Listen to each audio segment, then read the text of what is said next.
ये वाला कंसेप्ट किया था कि हमने टोटल प्रेशर कैलकुलेशन वाला हो गया था। हाँ सर। तो यहाँ तक लास्ट हुआ था। अच्छा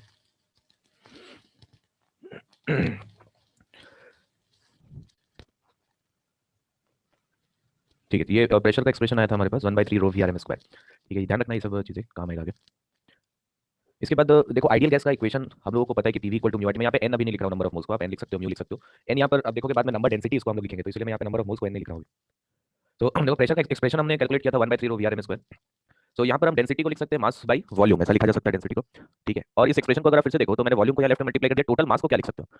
टोटल मास को ऐसे लिखा जा सकता है number of moles into N A. ये टर्म क्या बना, क्या टोटल नंबर ऑफ मॉलिक्यूल्स बनेगा? हाँ सर। ठीक है, total number of molecules multiplied by mass of one molecule. याद है small mass of one molecule था। हाँ ठीक है, तो ये क्या टोटल मास हो गया? हाँ सर। ठीक है, तो मैंने आइडियल गैस का जो इक्वेशन है PV equal to mu R T, और एक ये एक्सप्रेशन तो दोनों को मैंने इक्वेट कर दिया, पीवी को इक्वेट कर दिया। तो इन दोनों को इक्वेट जब कर दिया तो देखो Boltzmann constant R by N A, इसको हम लोग बोल्ट्जमैन कांस्टेंट लिखते हैं क्या? ये मालूम है R by N is the Boltzmann constant. ठीक है, सो म्यू का टर्म तो कैंसिल आउट हो गया और आर बाय एन को के लिख दिया, तो वीआरएमएस का एक्सप्रेशन आ जाता है under root of 3 KT by M. ठीक है, याद होना चाहिए, बहुत इंपॉर्टेंट है ये। अब देखो यहाँ पे दो तरीके का फॉर्म आपको मिलेगा एक्सप्रेशन का, 3 केटी बाई एम और एक 3 आरटी बाई एम नॉट। जब आप बोल्ट्जमैन कांस्टेंट के वाला फैक्टर को यूज करते हो यहाँ पे 3 केटी बाई स्मॉल एम, तब ये small M mass of one molecule है। ठीक है, एक मॉलिक्यूल का मास है, लेकिन आप के का वैल्यू को देखो, अगर आप पुट कर दो आर बाई एन ए, तो सोचो ऊपर आर हो गया नीचे एन ए हो गया, तो N A multiplied by small M क्या बनेगा? मतलब N A into small M molar molar mass. Mass बनेगा। एन ए मतलब कितना मॉलिक्यूल्स हो गया, एक मोल में कितना मॉलिक्यूल होता है वही हो गया N A, multiplied by mass of one molecule मतलब एक मोल का मास हो गया, है ना? हाँ so 3 RT by M not जब कर रहे हो तो ध्यान रखना this M is the mass of one mole of a gas. तो ये इसको ग्राम्स में लिखोगे केजी में लिखोगे? यहाँ पे सर केजी में। केजी में पुट करना है इसको। ठीक है, तो ये चीज में काफी स्टूडेंट्स को कंफ्यूजन होता है एग्जाम में कि 3 केटी बाई एम तो याद कर लेते हैं, लेकिन फिर एग्जाम में कंफ्यूजन हो जाता है ये एम यहाँ पर मास ऑफ वन मॉलिक्यूल था या टोटल मास था गैस का। टोटल मास तो कहीं पे भी नहीं आएगा। यहाँ पर अगर आप के का टर्म यूज करते हो, कभी बोल्ट्जमैन कांस्टेंट लिखते हो तो नीचे हमेशा एक मॉलिक्यूल का मास आएगा। आर का वैल्यू यूज करते हो तो नीचे हमेशा एक मोल का मास आएगा। ठीक है, टेंपरेचर किसमें पुट करोगे, सेल्सियस की केल्विन? केल्विन में। केल्विन में पुट करेंगे, या फिर आप आर का यूनिट देख सकते हो, आर का यूनिट हमेशा चेक करना, अगर पर केल्विन रहेगा वहां पे तो फिर टेंपरेचर को केल्विन में पुट करना, पर डिग्री सेल्सियस में आपको अगर दिया रहेगा तो टेंपरेचर को सेल्सियस में पुट करना। ठीक है, समझ में आया क्या? सर हाँ सर आज क्लास रिकॉर्ड कर रहे हैं क्या? अरे नहीं, रिकॉर्ड तो नहीं, रिकॉर्ड तो होता है अपने अपना, जूम में तो ऑटोमेटिक रिकॉर्ड होता है। ठीक है सर। नहीं सर बहुत सारे लोग केवीपीवाई करेंगे। केवीपीवाई देंगे, ठीक है। दो केवीपीवाई कैसा क्वेश्चन आता है आप लोग को आइडिया होगा। ये चैप्टर में आप लोग को आज पता चलेगा, देखो कि आप लोग जेई का प्रिपरेशन जो कर रहे हो ना, जेई एग्जाम होता क्या है, ये केटीजी चैप्टर में आपको एक आइडिया होगा कि आप लोग किस चीज का प्रिपरेशन कर रहे हो। देखो फॉर्मूला रटने से सब चीज काम नहीं आता, एनसीईआरटी का इंपॉर्टेंस क्या है वो इस चैप्टर में बहुत अच्छे से पता चलेगा। देखो इसके बाद ये हो गया हमारे पास आरएमएस बीडी। ठीक है, ये ध्यान रखने वाला बात है, आप इक्वेशन सब याद रखो डायरेक्टली। ठीक है, ये काम आएगा यहाँ पे। अब सपोज कि यहाँ पे देखो हमारा एम क्या है, जब हम इस चैप्टर को पढ़ते हैं तो हमारा एम ये रहता है कि हमको एक आइडियल गैस सैंपल का टोटल एनर्जी चाहिए। ठीक है, ये एम रहता है हमारे चैप्टर में, इनिशियली ये एम रहेगा कि टोटल एनर्जी हमको चाहिए एक आइडियल गैस सैंपल का। तो टोटल एनर्जी का मतलब क्या? टोटल एनर्जी बेसिकली जो मॉलिक्यूल्स है, गैस मॉलिक्यूल्स है, उसको हम आइडियल गैस के लिए पढ़ रहे हैं। इसका मतलब क्या क्या प्रॉपर्टीज था कि जो गैस मॉलिक्यूल्स उसको मैं रिजिड स्फीयर की तरह ट्रीट करूंगा और उसका साइज जो होगा वो ऑलमोस्ट नेग्लिजिबल साइज है compare to the volume of the sphere, volume of the gas occupied, है ना। कोलिजन परफेक्टली इलास्टिक है। तो क्या हो रहा है यहाँ पर कि जो मॉलिक्यूल्स है उसके पास जो एनर्जी हो सकता है, जब हम बोलते हैं कि एनर्जी ऑफ ए गैस या फिर internal energy of a gas, ठीक है, जो टोटल एनर्जी होता है गैस का उसी का एक फैंसी वर्ड है टोटल इंटरनल एनर्जी, है ना, एक ही चीज है सब। तो टोटल एनर्जी क्या क्या हो सकता है? आइडियल गैस ले रहे हैं हम तो पोटेंशियल एनर्जी तो होगा नहीं। ठीक है, इंटरेक्शन हमको बिटवीन द मॉलिक्यूल्स कंसीडर करना नहीं है, तो काइनेटिक एनर्जी हो सकता है। लेकिन काइनेटिक एनर्जी भी बहुत तरीके का हो सकता है, ट्रांसलेशन हो सकता है, रोटेशन हो सकता है, और फिर हम देखेंगे बहुत हाई टेंपरेचर पे वाइब्रेशनल एनर्जीज भी हो सकता है मॉलिक्यूल्स के पास। ठीक है, तो ये सब पॉसिबल एनर्जीज है। तो अगर आप इन सारे एनर्जीज को ऐड कर दोगे तो आपको गैस का टोटल इंटरनल एनर्जी मिल जाएगा। ठीक है, अच्छा केवीपी के लिए बहुत लोग क्लास नहीं अटेंड किए क्या आज? हाँ सर। ये आएगा यहाँ से भी केवीपी आता है। सर हाँ सर अभी आप कहाँ से पढ़ा है? मैं अभी ज्वाइन किया सर, वो मेरा पासवर्ड डेटा एक्सपायर हो गया था। हाँ, मैं ठीक है, अभी ये तक बस वीआरएमएस का एक्सप्रेशन हम लोग अभी तक किए, ज्यादा कुछ नहीं हुआ। नहीं। ठीक है, अब ये तो समझ में आ रहा है टोटल एनर्जी मतलब क्या होगा कि translation kinetic energy, rotation kinetic energy, और बहुत हाई टेंपरेचर पे जाएंगे तो वाइब्रेशनल एनर्जी को हम लोग को ऐड कर देना है, तो हमको टोटल इंटरनल एनर्जी मिल जाता है आइडियल गैस का। रियल गैस कैसे नहीं मिलेगा? रियल गैस के लिए आपको पोटेंशियल एनर्जी का टर्म भी कंसीडर करना पड़ता है। तो बात देखते हैं कि क्या एनर्जी हो सकता है। ऑब्वियसली देखो स्पीड तो हर एक मॉलिक्यूल के पास सेम नहीं है, आपने मॉलिक्यूलर डिस्ट्रीब्यूशन का कर्व पढ़ रखा होगा, बोल्ट्जमैन कर्व सब। तो स्पीड डेफिनेटली हर मॉलिक्यूल का सेम नहीं होता है। ठीक है, तो अगर स्पीड सेम नहीं होगा तो क्या काइनेटिक एनर्जी सेम होगा हर एक मॉलिक्यूल का? स्पीड सेम नहीं हुआ तो काइनेटिक एनर्जी भी सेम नहीं होगा। ठीक है, तो काइनेटिक एनर्जी फिर हर एक मॉलिक्यूल का अलग अलग है। तो इसलिए एक एक मॉलिक्यूल का काइनेटिक एनर्जी अलग अलग देखने का कोई मतलब नहीं है, क्योंकि हम मैक्रोस्कोपिक प्रॉपर्टीज में ज्यादा इंटरेस्टेड है। जैसे आप लोग जो प्रॉपर्टीज पढ़ रहे हो, प्रेशर, टेंपरेचर, वॉल्यूम, ठीक है, काइनेटिक एनर्जी, सब हम मैक्रोस्कोपिक लेवल पे पढ़ रहे हैं। एक एक मॉलिक्यूल के साथ क्या हो रहा है वो सब चीजों में हम इंटरेस्टेड नहीं है, हम पूरे गैस सैंपल को एज अ होल देख रहे हैं। तो एक एक मॉलिक्यूल का अलग अलग काइनेटिक एनर्जी ऑब्वियसली सबका डिफरेंट होने वाला है, स्पीड डिफरेंट है, तो हम यहाँ पे क्या करते हैं, हम सबको एक एवरेज वैल्यू असाइन कर देते हैं। ठीक है, हम लोग इंडिविजुअल वैल्यू सबका नहीं देखते, हम सबको एक एवरेज वैल्यू असाइन कर देते हैं। तो हम बोलते हैं कि एवरेज ट्रांसलेशनल काइनेटिक एनर्जी क्या होना चाहिए। ध्यान रखना, ये एवरेज वैल्यू निकाल रहे हैं। So average translational kinetic energy, average मतलब क्या? एक एक मॉलिक्यूल का काइनेटिक एनर्जी को ऐड करते जाओ divided by total number of molecules, यही होगा एवरेज का मतलब, हाँ सर। है ना। सो एवरेज वैल्यू आ जाता है हमारे पास half M into V R M square. ये मैंने निकाला है एवरेज वैल्यू एक मॉलिक्यूल का। ठीक है, ये मैंने निकाला एक मॉलिक्यूल का एवरेज काइनेटिक एनर्जी क्या असाइन कर सकते हैं हम उसको। ठीक है, तो वी आर एम का वैल्यू हम लोग को पता है, मैं यहाँ पे के वाला टर्म यूज कर रहा हूँ 3 केटी बाई एम, तो ये आ जाता है 3/2 केटी। तो ये एवरेज ट्रांसलेशनल काइनेटिक एनर्जी हो गया एक गैस मॉलिक्यूल का, तो एक एवरेज वैल्यू है ये, जरूरी नहीं कि यही काइनेटिक एनर्जी उस गैस मॉलिक्यूल के पास होगा एक्जैक्टली। ठीक है, ऐसा जरूरी नहीं है, समझ में आ रहा है? के बाद ये एवरेज वैल्यू, एवरेज वर्ड का इंपॉर्टेंस को समझो, ये एवरेज वैल्यू असाइन किया, एक्जैक्ट वैल्यू नहीं है। ठीक है, हाँ सर। और दूसरा चीज एवरेज काइनेटिक एनर्जी मत बोलना इसको, ये एवरेज काइनेटिक एनर्जी नहीं है, एवरेज ट्रांसलेशनल काइनेटिक एनर्जी है, रोटेशन भी होगा। ठीक है, तो इसलिए ये जो वैल्यू हमने कैलकुलेट किया this is the translational kinetic energy. कह रहे यहाँ तक। तो अगर आप इस प्रूफ को देखो जो हम लोग लास्ट क्लास में कर रहे थे कि यहाँ पर जस्ट एक पार्टिकल लेकर हम लोगों ने स्टार्ट किया था ना, हाँ सर। है ना। तो एक पार्टिकल एक सिंपल एक एटम को आप यहाँ पे बात कर रहे हो, तो इसका मतलब इसी को तो मोनो एटॉमिक गैस बोलते हो। यही तो होता है मोनो एटॉमिक गैस, जिसमें एक ही एटम हो। हाँ सर। तो वैसे सिस्टम के लिए हम लोग को सॉल्व किया अभी तक, ठीक है। तो इसका मतलब कि एक मोनो एटॉमिक गैस का, उस मोनो एटॉमिक गैस एक सिंपल एक स्फीयर आप लोग जिसका डायमेंशन ऑलमोस्ट जीरो है, तो उसका क्या कभी रोटेशन हो सकता है? कि पार्टिकल कभी रोटेट करता है क्या? नहीं सर। नहीं करता। रोटेशनल एनर्जी तो जीरो हो गया। तो अगर मैं वाइब्रेशन बहुत हाई टेंपरेचर, एक पार्टिकल गैस का एक पार्टिकल कभी वाइब्रेट नहीं करता है, ठीक है। तो गैस का एक पार्टिकल कभी वाइब्रेट नहीं कर सकता, तो मोनो एटॉमिक गैस का क्या यही टोटल इंटरनल एनर्जी हो जाएगा? मतलब कि एक मॉलिक्यूल का टोटल एवरेज काइनेटिक एनर्जी यही हो जाएगा? हाँ सर। सर वो रोटेशनल एनर्जी 0 क्यों है, एक बार रिपीट कर दीजिए। पार्टिकल रोटेट करता है क्या कभी? नहीं सर। तो वो अच्छा हाँ रोटेशन सर। एनर्जी कहाँ से आएगा? ठीक है। तो एक मोनो एटॉमिक गैस का यही उसका इंटरनल एनर्जी हो गया। ये मैंने एक मॉलिक्यूल के लिए निकाल रखा है, ठीक है। तो यहाँ पर इसी को अब आप इंटरनल एनर्जी बोलो, टोटल एनर्जी बोलो, कुछ भी बोल सकते हो, ठीक है। तो इसी को एक वर्ड नाम आप लोग बहुत कॉमनली सुनोगे, इंटरनल एनर्जी। तो ये पहले इंटरनल एनर्जी बोला जाता था जब हम लोग को ये सब नहीं पता था, तब हम सोचते थे कोई नया टाइप तरह का थर्मल एनर्जी होगा या कुछ होगा। बाद में kinetic theory of gases chapter से प्रूव हुआ कि नहीं, सिर्फ काइनेटिक एनर्जी ही है इसका टोटल एनर्जी, आइडियल गैस है। अगर समझ में आ रहा है, ये 3/2 kT एक गैस मॉलिक्यूल का एवरेज ट्रांसलेशनल काइनेटिक एनर्जी आया। तो ये नोट करने वाली चीज है यहाँ पे कि देखो एवरेज ट्रांसलेशनल काइनेटिक एनर्जी जो आ रही है गैस मॉलिक्यूल का, वो सिर्फ टेंपरेचर का फंक्शन है। This is only a function of temperature. समझ में आ रही चीज? हाँ सर। हाँ सर। ठीक है। तो अगर टेंपरेचर कांस्टेंट है तो इसका मतलब kinetic energy, average kinetic energy जो होगा translational kinetic energy gas molecule का, वो कांस्टेंट रहेगा। मतलब कि आप एक हाइड्रोजन गैस का सैंपल ले लो, एक ऑक्सीजन गैस का सैंपल ले लो, लेकिन अगर दोनों का टेंपरेचर सेम रखा जाए तो ट्रांसलेशनल काइनेटिक एनर्जी दोनों का सेम रहने वाला है, ठीक है। तो ये कैसा गैस मॉलिक्यूल है उस पर डिपेंड नहीं करता है। हाइड्रोजन का मॉलिक्यूल है, ऑक्सीजन का मॉलिक्यूल है, नाइट्रोजन का मॉलिक्यूल, उस पर डिपेंड नहीं करता ट्रांसलेशनल एवरेज काइनेटिक एनर्जी। समझ में आ रही बात?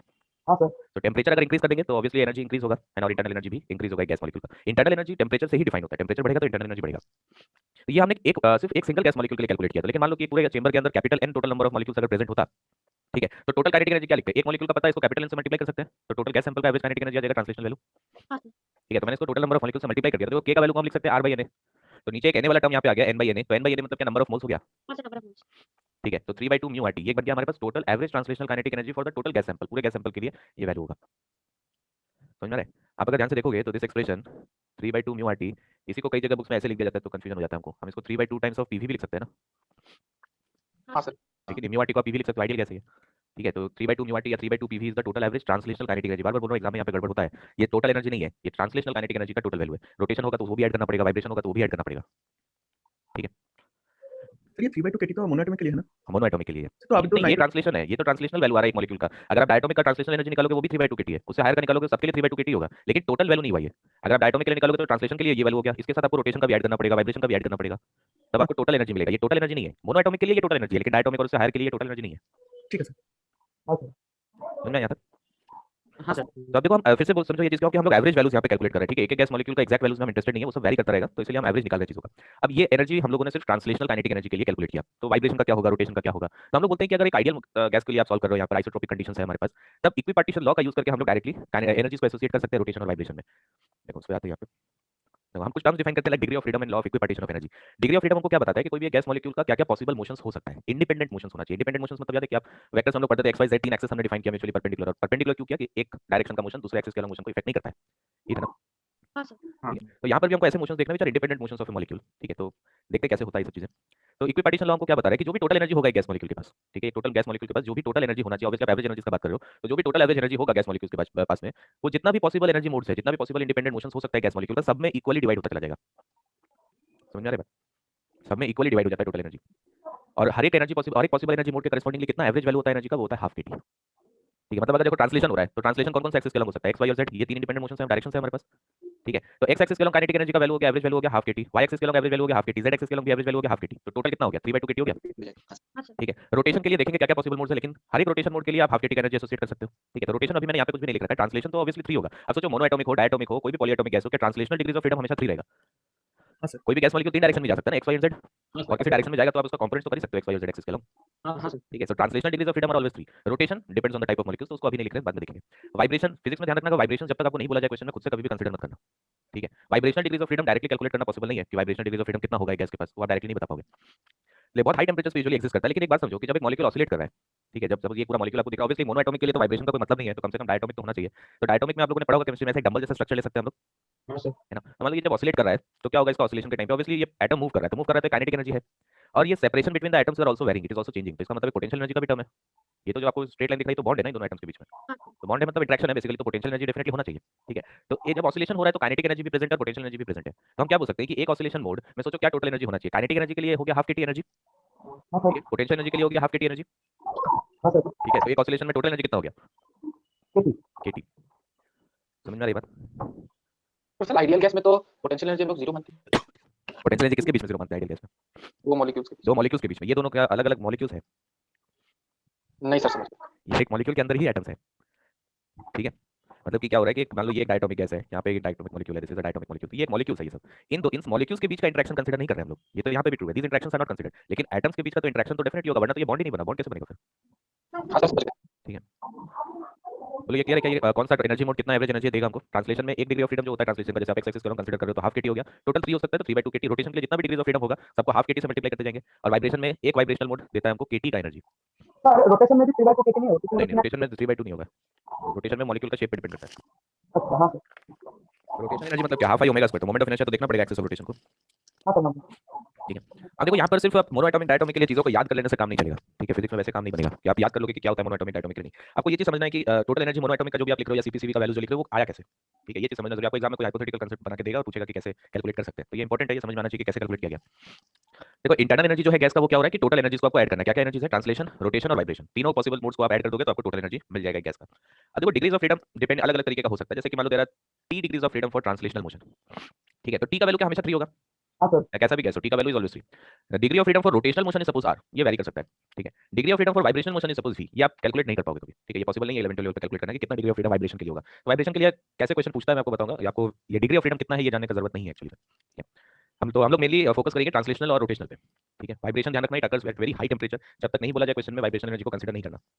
तो सोचो टोटल इंटरनल एनर्जी क्या हो जाना चाहिए एक मॉलिक्यूल का। ठीक है, एवरेज वैल्यू ऑब्वियसली। तो अगर टी डिग्री ऑफ फ्रीडम है ट्रांसलेशन का, तो एक ट्रांसलेशन मोशन के लिए एवरेज वैल्यू एनर्जी का हाफ केटी है, तो उसको टी से मल्टीप्लाई करेंगे तो ये पूरा टर्म रोटेशन ट्रांसलेशन के लिए मिलेगा। हाँ सर। ठीक है, रोटेशन के लिए क्या हो गया? 8 डिग्री ऑफ फ्रीडम है और एक रोटेशन मोशन के लिए हाफ केटी, तो टोटल एनर्जी कितना हो गया? R into half KT. हाँ सर। वाइब्रेशन का degree of freedom is V, लेकिन एक वाइब्रेशन मोड कितना एनर्जी एसोसिएटेड है उसके साथ? केटी का एनर्जी एसोसिएटेड है, हाफ नहीं है। ठीक है, तो वाइब्रेशन के लिए टोटल एनर्जी कितना हो गया? वी इंटू केटी। समझ में आ रही थी? सर वी इंटू केटी कैसे हुआ? एक वाइब्रेशन मोड का एनर्जी कितना होगा टोटल? एक वाइब्रेशन मोड का टोटल एनर्जी कितना होगा एवरेज वैल्यू? हाफ केटी होगा। हाफ केटी होगा। कहाँ ध्यान है? एक वाइब्रेशन मोड का एक ऑसिलेशन का टोटल एनर्जी कितना है? इसका केटी।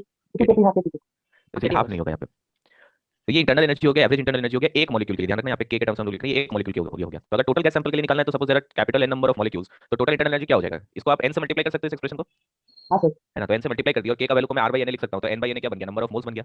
ठीक है, सो this is the expression for total internal energy of the gas sample, of ideal gas sample. ठीक है, क्या ये एक्सप्रेशन रियल गैस के लिए होल्ड करेगा? नहीं सर क्योंकि आइडियल गैस के लिए होल्ड करेगा? हाँ, रियल गैस के लिए नहीं करेगा, आइडियल गैस के लिए करेगा। रियल गैस के लिए नहीं करेगा ये इक्वेशन होल्ड। हाँ सर क्योंकि उसके बीच में इंटरमोलिकुलर इंटरेक्शन दिया जाएगा। हाँ, सो पोटेंशियल जिस मॉलिक्यूल्स के बीच में भी इंटरेक्शंस होगा वो सब यहाँ पे कंसीडर नहीं है। तो ये एक्सप्रेशन इंटरनल एनर्जी का सिर्फ आइडियल गैस के लिए वैलिड है। ठीक है, तो हम लोग कुछ और टर्म डिफाइन करते हैं। Molar specific heat capacity at constant volume. आपको कैलोरीमेट्री चैप्टर में याद होगा कि स्पेसिफिक हीट कैपेसिटी का जनरल मीनिंग क्या था हमारे पास? कितना एनर्जी सप्लाई कर रहे हैं पर यूनिट मास पर यूनिट चेंज इन टेंपरेचर, हाँ सर। है ना? तो वही गैसेस में हम लोग इसको डिफाइन करते हैं कितना एनर्जी आपको सप्लाई करना पड़ रहा है पर unit moles per unit change in temperature. लेकिन जब आप हीट सप्लाई कर रहे हैं यहाँ पर हम लोग तो दो चीजें होता है, या तो आप कांस्टेंट वॉल्यूम रख के हीट सप्लाई करते हो या फिर कांस्टेंट प्रेशर पे हीट सप्लाई करते हो। ठीक है, तो अगर आप कांस्टेंट वॉल्यूम पे हीट सप्लाई करते हो then we define molar specific heat capacity has change in internal energy per unit moles per unit change in temperature. ठीक है, ध्यान रखना ये n यहाँ पर मोल्स है। तो ये बहुत इंपॉर्टेंट है कि मोलर स्पेसिफिक हीट कैपेसिटी यहाँ पर हम इसको सीवी रिप्रेजेंट करते हैं। केमिस्ट्री में सीवीएम और सीपीएम इस तरह से लिखते हो तो वहाँ पे दिक्कत नहीं है, लेकिन फिजिक्स में क्या होता है वो पर मोल हो या नहीं हो वो सीवी ही लिखते हैं इसको। ठीक है, तो इसलिए एग्जाम में सीपी सीवी टर्म्स लिखा हुआ इतना इंपॉर्टेंस नहीं होता है क्वेश्चन में। इंपॉर्टेंस ये होता है कि सीपी और सीवी का मतलब क्या है, ये हमेशा फिजिक्स में क्वेश्चन में लिखा रहता है। तो आपको बहुत ध्यान से क्वेश्चन में पढ़ना पड़ेगा कि सीवी और सीपी जो लिखा है क्वेश्चन में वो मोलर वैल्यूज है या फिर ओनली स्पेसिफिक हीट कैपेसिटी है। अगर मोलर नहीं लिखा है तो इसका मतलब पर यूनिट मोल्स नहीं है, सिर्फ change in internal energy per unit change in temperature du by dt का वैल्यू होगा सीवी। अगर मोलर वर्ड लिखा है मतलब du divided by n dt होगा। समझ में आ रही चीज? हाँ। ठीक है, तो सिमिलरली अगर आप molar specific heat capacity define करते हो कांस्टेंट प्रेशर पे तो एक्सप्रेशन देखने में सेम लगता है, लेकिन एक तरफ वॉल्यूम कांस्टेंट रखा गया, एक तरफ प्रेशर कांस्टेंट रखा गया। तो सीपी के लिए आप ज्यादा इसको ध्यान रखने वाला बात कुछ नहीं है सर। आप इंटरनल एनर्जी का एक्सप्रेशन अगर निकाल लो एक बार, ठीक है, आपको तो सीवी निकालने बोलेगा तो कैसे सीवी निकालोगे आप? आपको पहले तो इंटरनल एनर्जी निकालना पड़ेगा। इंटरनल एनर्जी के लिए कंसेप्ट क्लियर होना चाहिए कि कैसे डिग्रीज ऑफ फ्रीडम अगर दे दिया जाए तो आप इंटरनल एनर्जी तक पहुंच सकते हो। इंटरनल एनर्जी अगर मिल गया आपको तो इंटरनल एनर्जी का एक्सप्रेशन पता है, मोल से डिवाइड कर दो, टेंपरेचर से डिवाइड कर दो, आपको सीवी का वैल्यू मिल जाएगा। ठीक है, समझ में आ रही बात? हाँ सर। तो सीवी एक बार मिल गया तो सीपी को आप सीवी प्लस आर कर सकते हो। ये मेस रिलेशन जो है CP equal to CV plus R, ये आइडियल गैस के लिए वैलिड है, ये रियल गैस के लिए वैलिड नहीं है। ठीक है, ध्यान रखना mess relation is only valid for ideal gases. ये सब पूछेगा एग्जाम में, मेंस में ये सब चीज पूछता है। समझ में आया क्या था? हाँ सर। सर ये रिलेशन कैसा है, कोई डेरिवेशन है क्या? हाँ, ये जब फर्स्ट लॉ आप लोग को पता है थर्मोडायनामिक्स का फर्स्ट लॉ, हाँ टोटल इंटरनल देना चाहिए। टोटल इंटरनल एनर्जी जो भी हीट आप सप्लाई कर रहे हो उसका एक पार्ट इंटरनल एनर्जी का चेंज में चला गया और कुछ पार्ट वर्क में चला गया, सही है? हाँ सर। है ना? अब मोलर हीट कैपेसिटी का जनरल मीनिंग अगर आप देखो तो मोलर हीट कैपेसिटी का जनरल मीनिंग हो गया कि कितना एनर्जी मैंने सप्लाई किया पर यूनिट मोल पर यूनिट चेंज इन टेंपरेचर। ठीक है, तो मैं इसको डीक्यू लिख देता हूं। ये होता है जनरल एक्सप्रेशन हमारे पास, कितना हीट आप सप्लाई कर रहे हो। तो अगर there is N number of moles heat capacity is C and the change in temperature is dt, then this is the amount of heat that has to be supplied. Clear है बात? तो आप यहाँ पर इसको डिफरेंशियल फॉर्म में इस expression को ऐसे लिख सकते हो, dq = du + dw। तो dq can be written as n * c * dt, du can be written as n cv dt, dw can be written as pdv।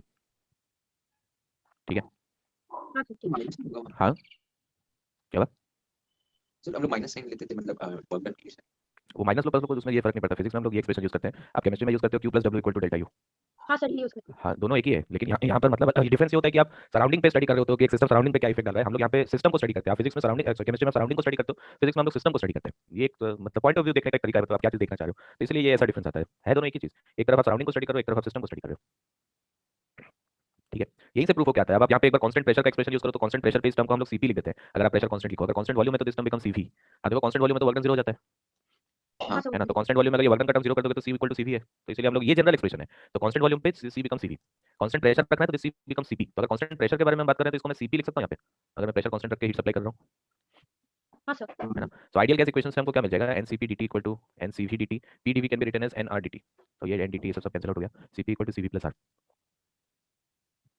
अच्छा सर सर फिर तो ये रिलेशन सिर्फ प्रेशर कांस्टेंट पे ही वैलिड होगा नहीं pressure ये cv का टर्म तो खुद ही कांस्टेंट वॉल्यूम पे इसको हम लोग हीट कैपेसिटी को cv बोलते हैं ये अच्छा रिलेशन तो हमेशा वैलिड है ये relation constant pressure constant volume पे नहीं है cp is defined at constant pressure cv is defined at constant volume this is the general equation this is always valid for ideal gas ठीक है sir ठीक है हाँ सर हो गया ये सर सर वन ऑसिलेशन के लिए जो एनर्जी है वो केटी क्यों है एक बार बता देंगे काइनेटिक एनर्जी ऑसिलेट करने का मतलब पार्टिकल मूव कर रहा है कि रुका हुआ है सर मूव कर रहा है मतलब सर एक टू एंड फ्रो मोशन हां मूव कर रहा है ना तो काइनेटिक एनर्जी होगा हाँ सर होगा मॉलिक्यूलर एटम्स के बीच सेपरेशन चेंज हो रहा है सेपरेशन चेंज सेपरेशन वाइब्रेशन होगा तो सेपरेशन चेंज होगा कांस्टेंट रहेगा तो सेपरेशन चेंज होगा सर तो पोटेंशियल एनर्जी भी होगा हाँ सर तो काइनेटिक एनर्जी का एनर्जी कितना होता है एवरेज वैल्यू सर हाफ केटी पोटेंशियल एनर्जी का कितना होता है सर हाफ केटी ऐड करोगे कितना हो गया केटी हो जाएगा हाँ सर ठीक है सर एक बार पिछले स्लाइड में लिखो ना वो क्या लिखोगे लिख नहीं पाओगे ये पेज लास्ट तक जहां तक आप लिख पाओगे इसके बाद कुछ लिख नहीं पाओगे नहीं सर वो लास्ट टोटल इंटरनल एनर्जी वाला छोड़ दिया हाँ वही बोल रहा हूँ इसके बाद लिख नहीं पाओगे और जो लिखना था वो हो गया आप सर समझो यहाँ पे समझो हां हाँ ये वाला सर ये मैं थोड़ा कंफ्यूज करता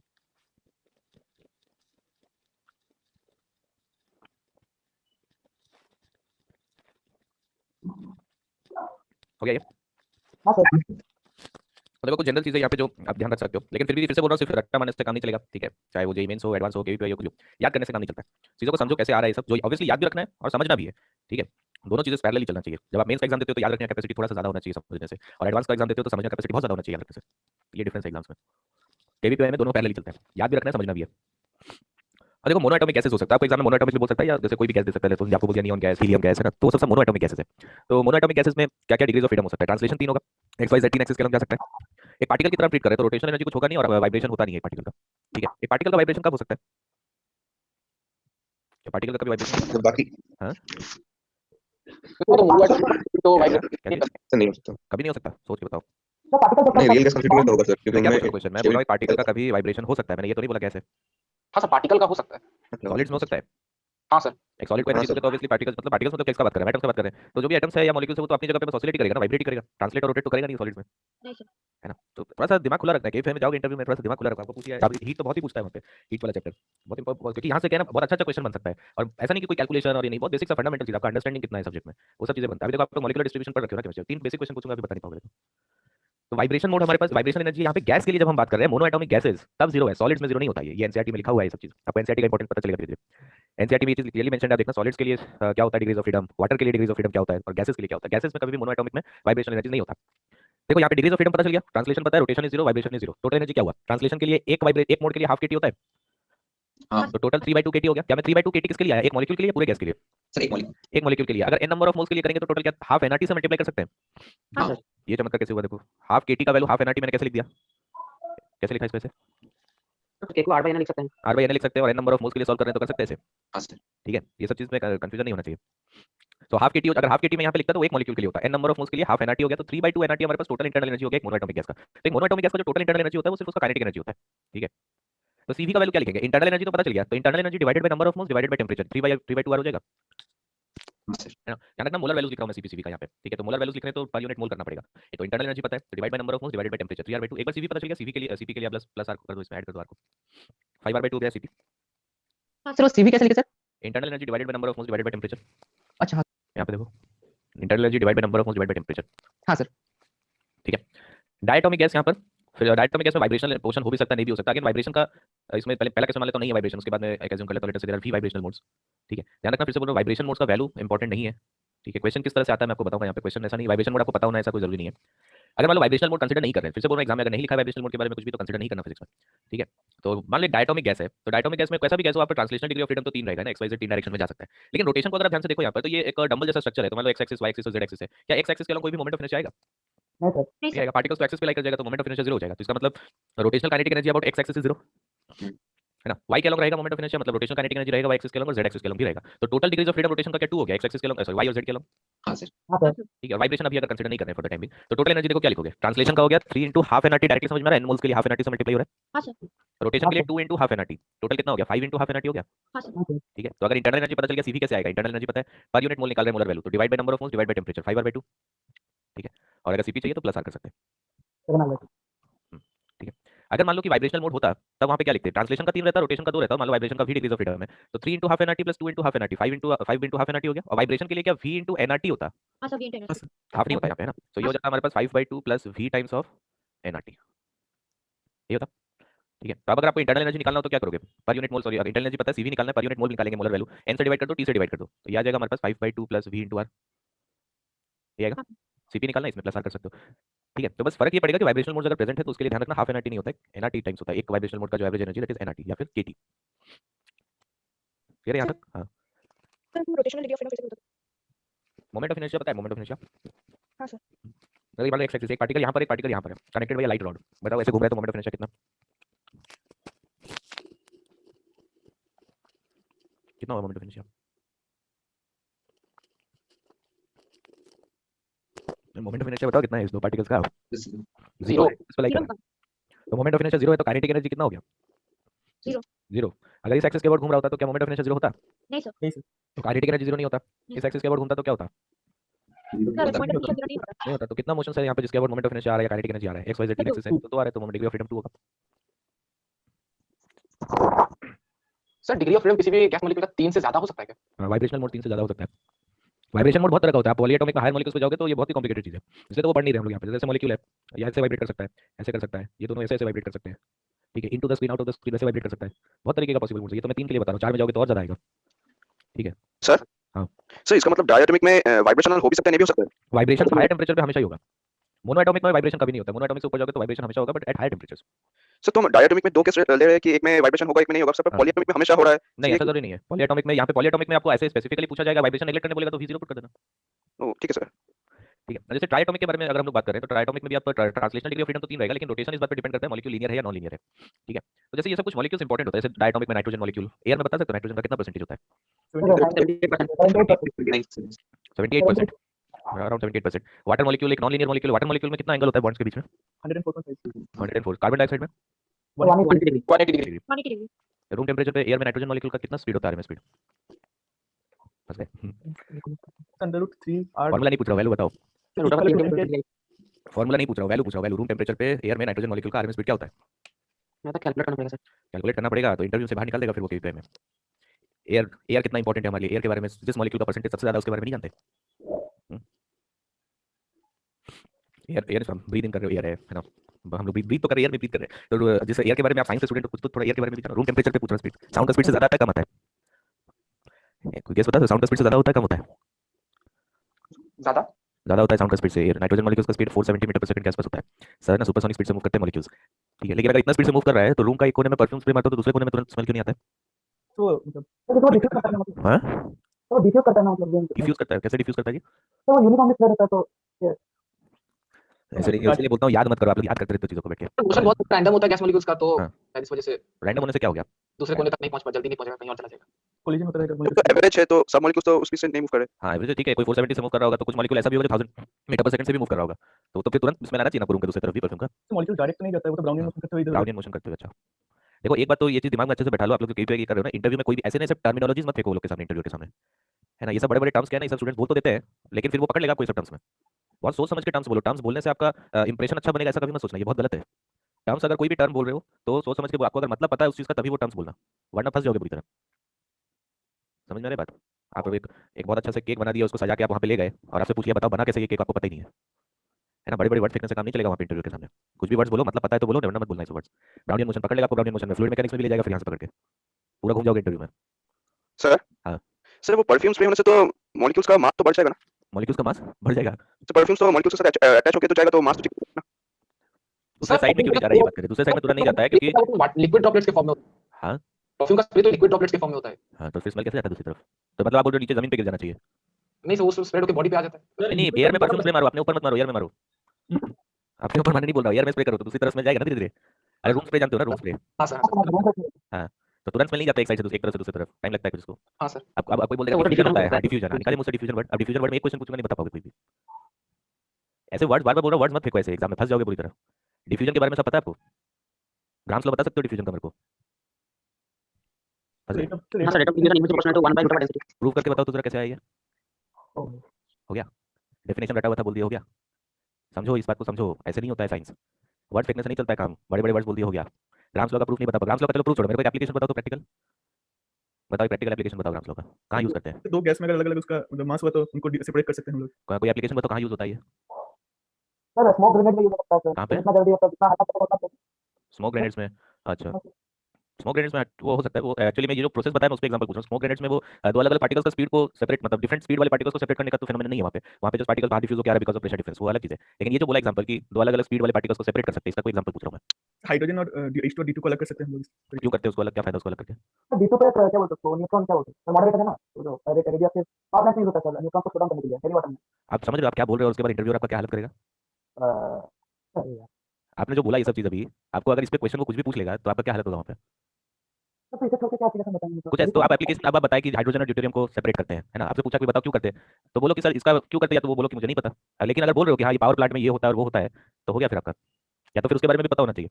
बार बार बोलो ये सब, इसे ऐसे नहीं होता है, जो चीज बोलो पता है तो बोलो, वरना मत बोलो, ठीक है? या फिर सोच समझ, वर्ड्स तो कभी भी ऐसे बड़ा बड़ा वर्ड्स को नहीं बोलना है कि हाँ बोल दिया सर ब्राउनियन मोशन हो रहा है, डिफ्यूजन हो रहा है, इफ्यूजन हो रहा है, ग्राम्स लॉ हो रहा है ना? ऐसे नहीं बोलना है, चीजों को समझो। तब रेट ऑफ डिफ्यूजन क्या होता है ग्राम्स लॉ में? सर कितना जल्दी डिफ्यूज हो रहा है, तो एक होल से कितना जल्दी निकल जाएगा, तो तो वो कितना किस पे जल्दी डिपेंड ट्रैवल करता करेगा। है पैरामीटर्स? डेंसिटी सर एक inversely molecular mass One to करता है, decimal वोल्ट factor रेडियस मैं पूछ रहा हूँ रेट ऑफ डिफ्यूजन का मतलब क्या है, what is rate? Volume covered पर सेकंड और पर मिनट। वॉल्यूम कवर्ड और Covered. Distance travel like that. Distance travelled पर सेकंड, मतलब स्पीड का बात कर रहे हो आप?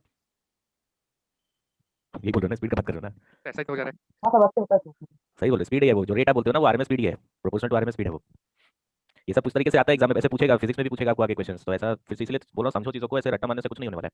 और ऐसे वर्ड्स मत बोलना यहाँ पे, बड़ी बड़ी बात, ठीक है? ऐसे वर्ड्स बोलने जाओगे तो वो बुरी तरह फंसा देगा आपको।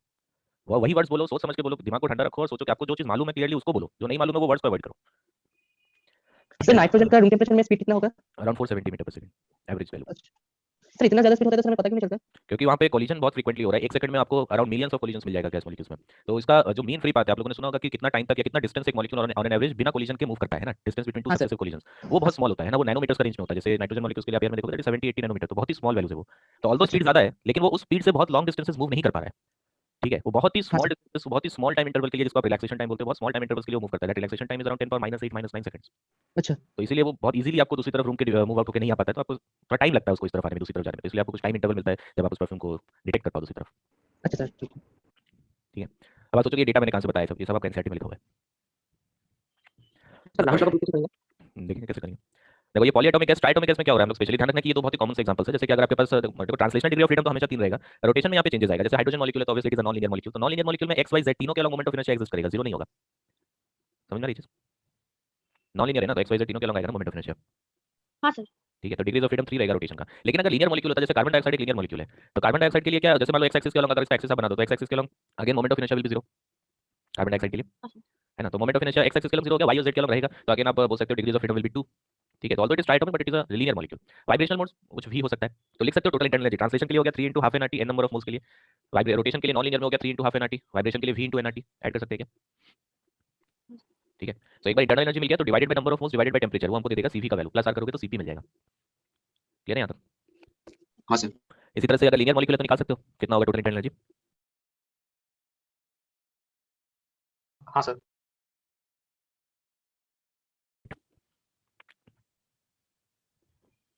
तो इसको थोड़ा सा जनरलाइज करते हैं हम लोग यहाँ पे। देखो जैसे मान लो कि अगर मैं वाइब्रेशनल मोड अभी कंसीडर नहीं कर रहा, जिसको कि मोस्ट कॉमनली आपको जल्दी देखने को नहीं मिलेगा यहाँ पे सब्जेक्ट में, तो अगर वाइब्रेशनल मोड कंसीडर नहीं किया जा रहा है तो let us say there are f degrees of freedom. तो यहाँ पे ध्यान रखना कि रोटेशन और ट्रांसलेशन को ऐड अप करके बोल रहा हूँ, total there are f degrees of freedom. तो रोटेशन और ट्रांसलेशन में दोनों में मेरे को पता है कि 1 डिग्री ऑफ फ्रीडम के करस्पॉन्डिंग जो टोटल एनर्जी होता है क्या वो हाफ एनर्जी होता है n नंबर ऑफ मोल्स के लिए। हाँ सर। ठीक है, तो अगर f डिग्रीज ऑफ फ्रीडम है तो f × हाफ एनआरटी, ये हो गया total internal energy of the gas. ये होगा वाइब्रेशनल मोड, ध्यान रखना कंसीडर नहीं किया जा रहा है यहाँ पे। ठीक है, तो सीवी का वैल्यू क्या हो जाएगा, इंटरनल एनर्जी पता है, divided by number of moles divided by temperature. ध्यान रखना पर मोल डिफाइन कर रहे हैं हम लोग इसको, मोलर वैल्यू है सब सीवी का भी। तो ये FR/2 हो गया क्या, अरे सर FR/2 तो FR/2 को हम सीवी बोल रहे हैं, तो क्या इंटरनल एनर्जी NCVT हो गया, हाँ सर क्लियर है बात यहाँ तक। हाँ ठीक है, तो NCVT हो गया हमारे पास इंटरनल एनर्जी। तो इंटरनल एनर्जी ध्यान रखना कि आप इसको एक पर्टिकुलर टेंपरेचर पे डिफाइन कर सकते हो। ऑब्वियसली इंटरनल एनर्जी है क्या, it is the summation of kinetic, rotational and vibrational energy. तो ये सब एनर्जी तो सिर्फ टेंपरेचर पे डिपेंड कर रहा था ना, काइनेटिक ये सब हाफ एनर्जी सब आया था तो टेंपरेचर का फंक्शन आ रहा था।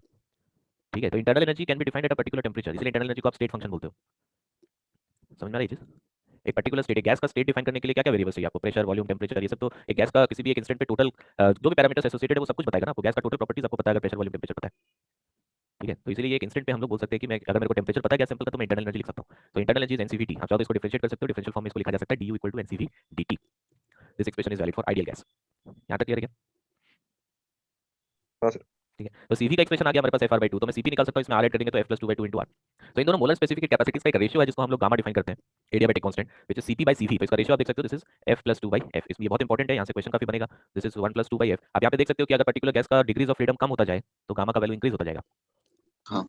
ठीक है, तो ये पॉइंट मेंस में 2-3 बार इस पॉइंट को यूज किया गया क्वेश्चन में। फार्मूला बहुत ज्यादा काम नहीं आता हमेशा, फार्मूला भी इंपॉर्टेंट है लेकिन समझना भी जरूरी है कि इसको यूज कैसे कर सकते हैं। डिग्री ऑफ फ्रीडम एक डायरेक्ट इंडिकेशन एक तरह का एडियाबैटिक कांस्टेंट का, या फिर आप बोल सकते हो एडियाबैटिक कांस्टेंट पता है तो डिग्री ऑफ फ्रीडम का इंडिकेशन है। जितना ज्यादा एडियाबैटिक कांस्टेंट होगा उतना ही कम डिग्रीज ऑफ फ्रीडम होगा, मतलब कि मोनोएटॉमिक गैस का सबसे ज्यादा आना चाहिए एडियाबैटिक वैल्यू कांस्टेंट। हाँ सर। है ना, तो मोनोएटॉमिक गैस के लिए CP/CV करेंगे तो समझ में आ रहा है ये कितना आ जाएगा। देखो CP/CV का वैल्यू मोनोएटॉमिक गैस के लिए डिग्री ऑफ फ्रीडम कितना है, 3, सिर्फ ट्रांसलेशनल वैल्यू है ना, सो 5/3 हो जाएगा मोनोएटॉमिक गैस के लिए।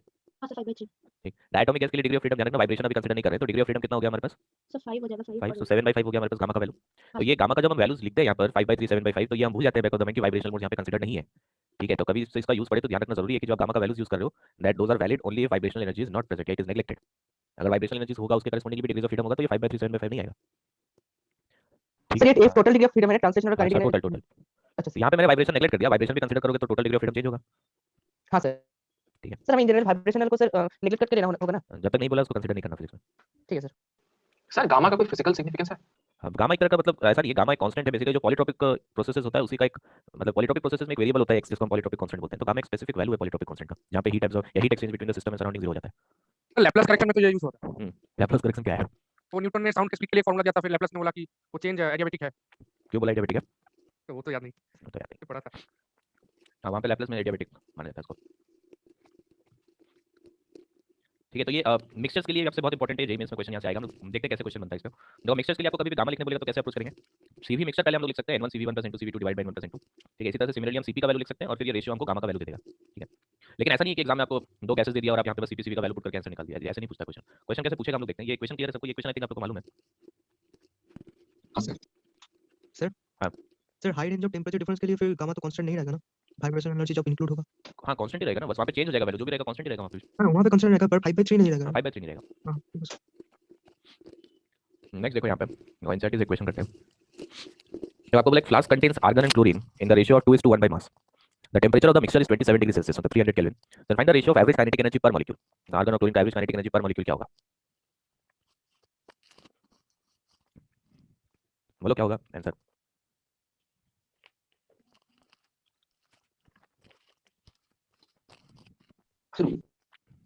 काइनेटिक एनर्जी पर मॉलिक्यूल पूछ रहा है, तो kinetic energy per molecule is only a function of temperature. हाँ सर, 1:1 नहीं। सर 1:1 हो जाएगा। सो पहला केस में काइनेटिक एनर्जी जो आपसे पूछा जा रहा है, average kinetic energy is only a function of temperature. ठीक है, तो काइनेटिक एनर्जी दोनों का सेम रहने वाला है यहाँ पे, चाहे आप आर्गन के लिए लिखो या फिर क्लोरीन के लिए लिखो, so average kinetic energy will remain same, so this ratio must be equal to 1।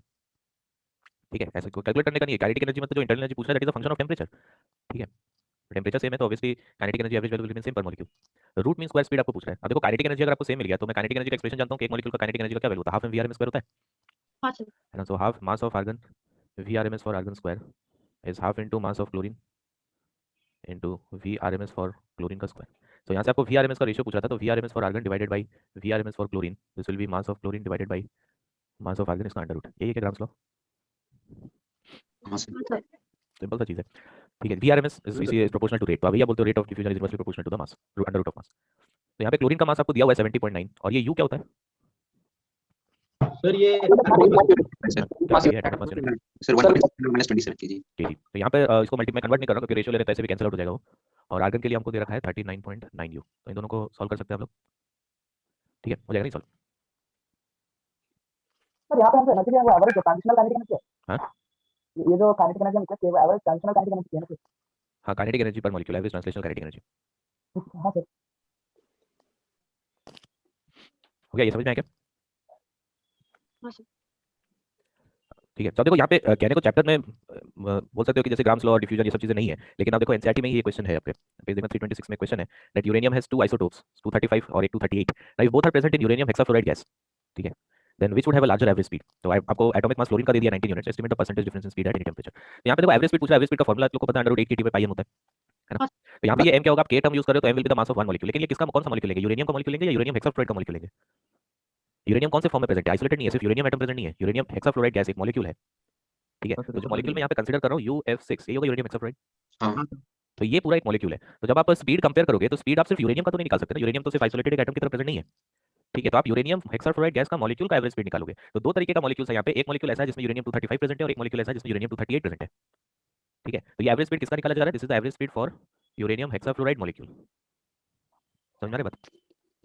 हाँ सर। तो अब यहाँ पे एक ही गैस में दोनों प्रेजेंट है तो टेंपरेचर दोनों के लिए सेम होगा, तो एवरेज स्पीड का अगर मैं रेशियो लूंगा तो डायरेक्टली आप बोल सकते हो 1/√m के प्रोपोर्शनल हो जाएगा। तो यहाँ पे ये मास है एक मॉलिक्यूल का, तो ये V235 जो मैंने लिख रखा है इसका मतलब है this is the average speed of UF6 molecule containing two uranium 235। समझ में आ रही चीज? हाँ सर। ठीक है, तो मास ऑफ M238 मतलब mass of uranium UF6 containing uranium 238। तो इसका मास एक्चुअली में होगा कितना, ये इसका मास अगर लिखना है एक मॉलिक्यूल का तो देखो यूरेनियम 238 जिसमें प्रेजेंट है उसका मास क्या लिखेंगे, यूरेनियम का मास हो गया 238 और 6 फ्लोरीन एटम्स प्रेजेंट है और आपको फ्लोरीन का एटॉमिक मास दे दिया 19 यूनिट्स, तो 19 × 6 हो जाएगा, हाँ सर। है ना। तो 352 टोटल एटॉमिक मास हो गया, टोटल मास हो गया हमारे पास, सॉरी मॉलिक्यूलर मास हो गया एक मॉलिक्यूल का, यूरेनियम हेक्साफ्लोराइड गैस का एक मॉलिक्यूल का मास हो गया 352 जिसमें यूरेनियम 238 प्रेजेंट है। समझ में आ रही चीज? ठीक है, तो यहाँ पे इस हाँ, सर। इक्वेशन में अंडर रूट में आप 238/235 नहीं करना है आपको, ये तो गलत हो जाएगा। यहाँ पे हम आपको देखना है कि किस फॉर्म में यूरेनियम प्रेजेंट है यहाँ पर। इसका मतलब यहाँ पे जब मैं सॉल्व करूंगा तो ये स्पीड का जो रेशियो है उसको किसके साथ इक्वेट करेंगे, under root of 352 divided by 349। समझ में आ रही चीज? हाँ तो ये एक ट्रिकी पॉइंट है यहाँ पे, यूजुअली यहाँ पे 238/235 कर देते हैं, तो 238/235 नहीं होगा, आपको देखना है कि मॉलिक्यूल कौन सा है, ठीक है। तो ग्राम्स लॉ आपको ये बता रहा है कि जिसका मास ज्यादा है वो इजीली एक पोरस वॉल के थ्रू डिफ्यूज होकर बाहर जा सकता है। तो यहाँ पर आपको दिख रहा है कि 235 इजीली आप एक चेंबर लो, एक कंटेनर लो और उसका वॉल्स को मान लो पोरस वॉल्स बना दो, तो उसके अंदर अगर आपके पास यूरेनियम हेक्साफ्लोराइड गैस है जिसमें दोनों आइसोटोप्स है यूरेनियम का, तो इजीली कौन पोरस वॉल्स के थ्रू डिफ्यूज होकर बाहर जा सकता है, वो 235 होगा, हाँ है ना। तो ये एक प्रैक्टिकल मेथड है जहाँ पर आप यूरेनियम आइसोटोप्स को सेपरेट करते हैं, ठीक है। यूरेनियम आइसोटोप्स को सेपरेट करने का मेथड है, क्योंकि सिर्फ 235 और 238 इंडिविजुअली एग्जिस्ट नहीं करता है, दोनों हमेशा कॉम्बिनेशन में आता है, ठीक है। आइसोटोप्स हमेशा साथ में रहेगा, तो उसको सेपरेट करने का एक प्रोसेस है जो इंडस्ट्रियल एप्लीकेशन आज भी यूज किया जाता है, ठीक है। तो यही ग्राम्स लॉ का प्रूफ है यहाँ पे, जो मैंने इससे पहले आपको क्वेश्चन में बताया, काइनेटिक एनर्जी इक्वेट करके ही आता है। समझ में आया क्या चीज? हाँ सर। ठीक है, तो आप एनसीईआरटी में देखना 326 पेज पे जो क्वेश्चन है इसी के नीचे 3-4 लाइन में ग्राम्स लॉ के बारे में लिखा हुआ है। तो अब एग्जाम में पूछ सकता है आपसे, ठीक है, क्योंकि वो तो लिखा हुआ है एनसीईआरटी में, तो आप ये नहीं बोल पाओगे कि फिजिक्स में सिलेबस में नहीं था। हो गया यहाँ तक? हाँ सर। तो ये पेज नंबर 331 में नहीं है, 31 है क्या? मेरे को 326 याद था, तो लिख दिया अब मेरे को 331 हाँ 331 में है। ठीक है, 331 में पढ़ लेना, कहीं भी सर वो पढ़ने पुराना बुक में 326 होगा। हाँ? तो पुराना बुक में 326 होगा और नया बुक में 331 होगा। अच्छा चेंज हो गया होगा तो फिर मुझे नहीं पता, हो सकता है कुछ पेजेस इधर उधर हुआ होगा। मेरे पास जो था उसमें 326 ही था शायद। ठीक है, इसमें आगे चलते हैं। यहाँ पर देखो जो सीपीसीवी निकालने वाला मेथड है, ठीक है, यहाँ पे मेंस में डिसोसिएशन ऑफ मॉलिक्यूल्स है ना, ये मेंस का एक तरह का फेवरेट टॉपिक रहा है हमेशा से, डिसोसिएशन ऑफ ए मॉलिक्यूल। अब ऑब्वियसली मोनोएटॉमिक गैस का तो डिसोसिएशन नहीं करोगे आप, कम से कम डायटोमिक तो होना चाहिए। तो कैसे यहाँ पे क्वेश्चंस पूछता है वो ध्यान से समझो, बहुत इंपॉर्टेंट है। तो in a cylinder 28 grams of nitrogen is present, if 1/3 of it is dissociated into atoms, find the gamma of mixture. ठीक है, ये बात समझ में आ रहा है कि सिर्फ सीपीसीवी का वैल्यू मोनोएटॉमिक डायटोमिक के लिए रखने से काम नहीं चलने वाला है।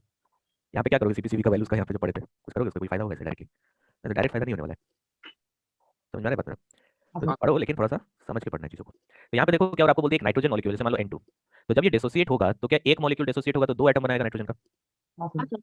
ठीक है। तो हमको यहाँ पे नंबर ऑफ मोल्स अगर मैं लिख रहा हूँ, लेट अस से कि इनिशियल नंबर ऑफ मोल्स कितना होगा, 28 ग्राम दिया हुआ है तो 1 मोल हो गया इनिशियली, हाँ हाँ सर। सर। ठीक है। उसके बाद हमको बोल दिया 1/3 ऑफ इज डिसोसिएटेड, तो पहले 1 मोल था, इसमें से 1/3 मोल्स डिसोसिएट हो गया, तो नाइट्रोजन एटम्स का कितना मोल बनेगा,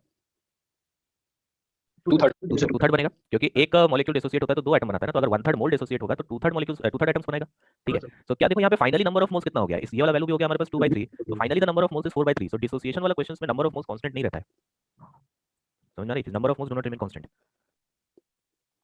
ठीक है। तो ये चीज आपसे पूछ सकता है यहाँ पे, एक ऑप्शन बना दिया number of moles remains constant, तो वो गलत हो जाएगा। तो आपको गामा निकालना है मिक्सचर का, तो पहले आप सीवी मिक्सचर निकालो। तो सीवी मिक्सचर निकालने का मेथड क्या था, N1CV1 + N2CV2 divide by N1 + N2। तो एक एक करके सॉल्व करते हैं। जैसे नाइट्रोजन मॉलिक्यूल के लिए अगर लिखोगे तो नंबर ऑफ मोल्स हो गया 2/3, ठीक है। तो बताओ इसके लिए सीवी का वैल्यू क्या है नाइट्रोजन मॉलिक्यूल के लिए, कैसा कैसा नाइट्रोजन मॉलिक्यूल, एटॉमिक, तो सीवी क्या होगा, सर 5/2। 5R/2, हाँ सर 5R/2। ठीक है। यहाँ पे इस एक्सप्रेशन में जो सीवी था वो पर मोल वैल्यूज था ना, मोलर वैल्यूज सब, हाँ प्लस N2 हो गया यहाँ पे अगेन 2/3, लेकिन ये नाइट्रोजन एटम के लिए सीवी क्या होगा, 3R/2। 3R/2, क्योंकि ये एक मोनोएटॉमिक गैस हो गया ना एक तरह का, ठीक है। Divided by total number of moles, total number of moles क्या हो जाएगा 2/3 + 2/3। ये गड़बड़ यहाँ पर होता है कि डिनोमिनेटर में टोटल नंबर ऑफ मोल्स 1 कर देते हैं, डिसोसिएशन के बाद देखो टोटल नंबर ऑफ मोल्स कितना, वो 1 नहीं है, डिसोसिएशन में हमेशा चेंज होगा नंबर ऑफ मोल्स, ठीक है। तो इसको सॉल्व करोगे आ जाएगा 2R। समझ में आ रहा है कैसे सॉल्व किया? हाँ सर। तो नेक्स्ट आप सीपी मिक्सचर निकाल सकते हैं यहाँ पे। तो सीपी हमारे पास क्या हो जाएगा, जैसे कि अगर मैं नाइट्रोजन मॉलिक्यूल के लिए लिखूंगा तो 2/3 is the number of moles. CP का वैल्यू, सीपी के लिए इजी है, सीपी पता है आपको 5r/2 था, प्लस r कर देना है 7r/2। सीपी याद रखने का जरूरत नहीं पड़ता है। अगेन 2/3, यहाँ पे 3r/2 था, इसमें r ऐड कर दो, 5r/2, दिस इज 2/3 प्लस 2/3, ये आ जाएगा 3r। ठीक है, तो गामा मिक्सचर भी पता है, CP mixture divided by CP mixture, so 3/2। Sir हम सीवी मिक्सचर निकालने के बाद डायरेक्टली उसमें आर ऐड करके सीपी मिक्सचर निकाल सकते हां, क्यों ऐसा r ऐड होता है कि मिक्सचर के लिए ऐसे मेस रिलेशन होल्ड करता है? हैं। नहीं करते क्या? मेरे को क्या बताओ।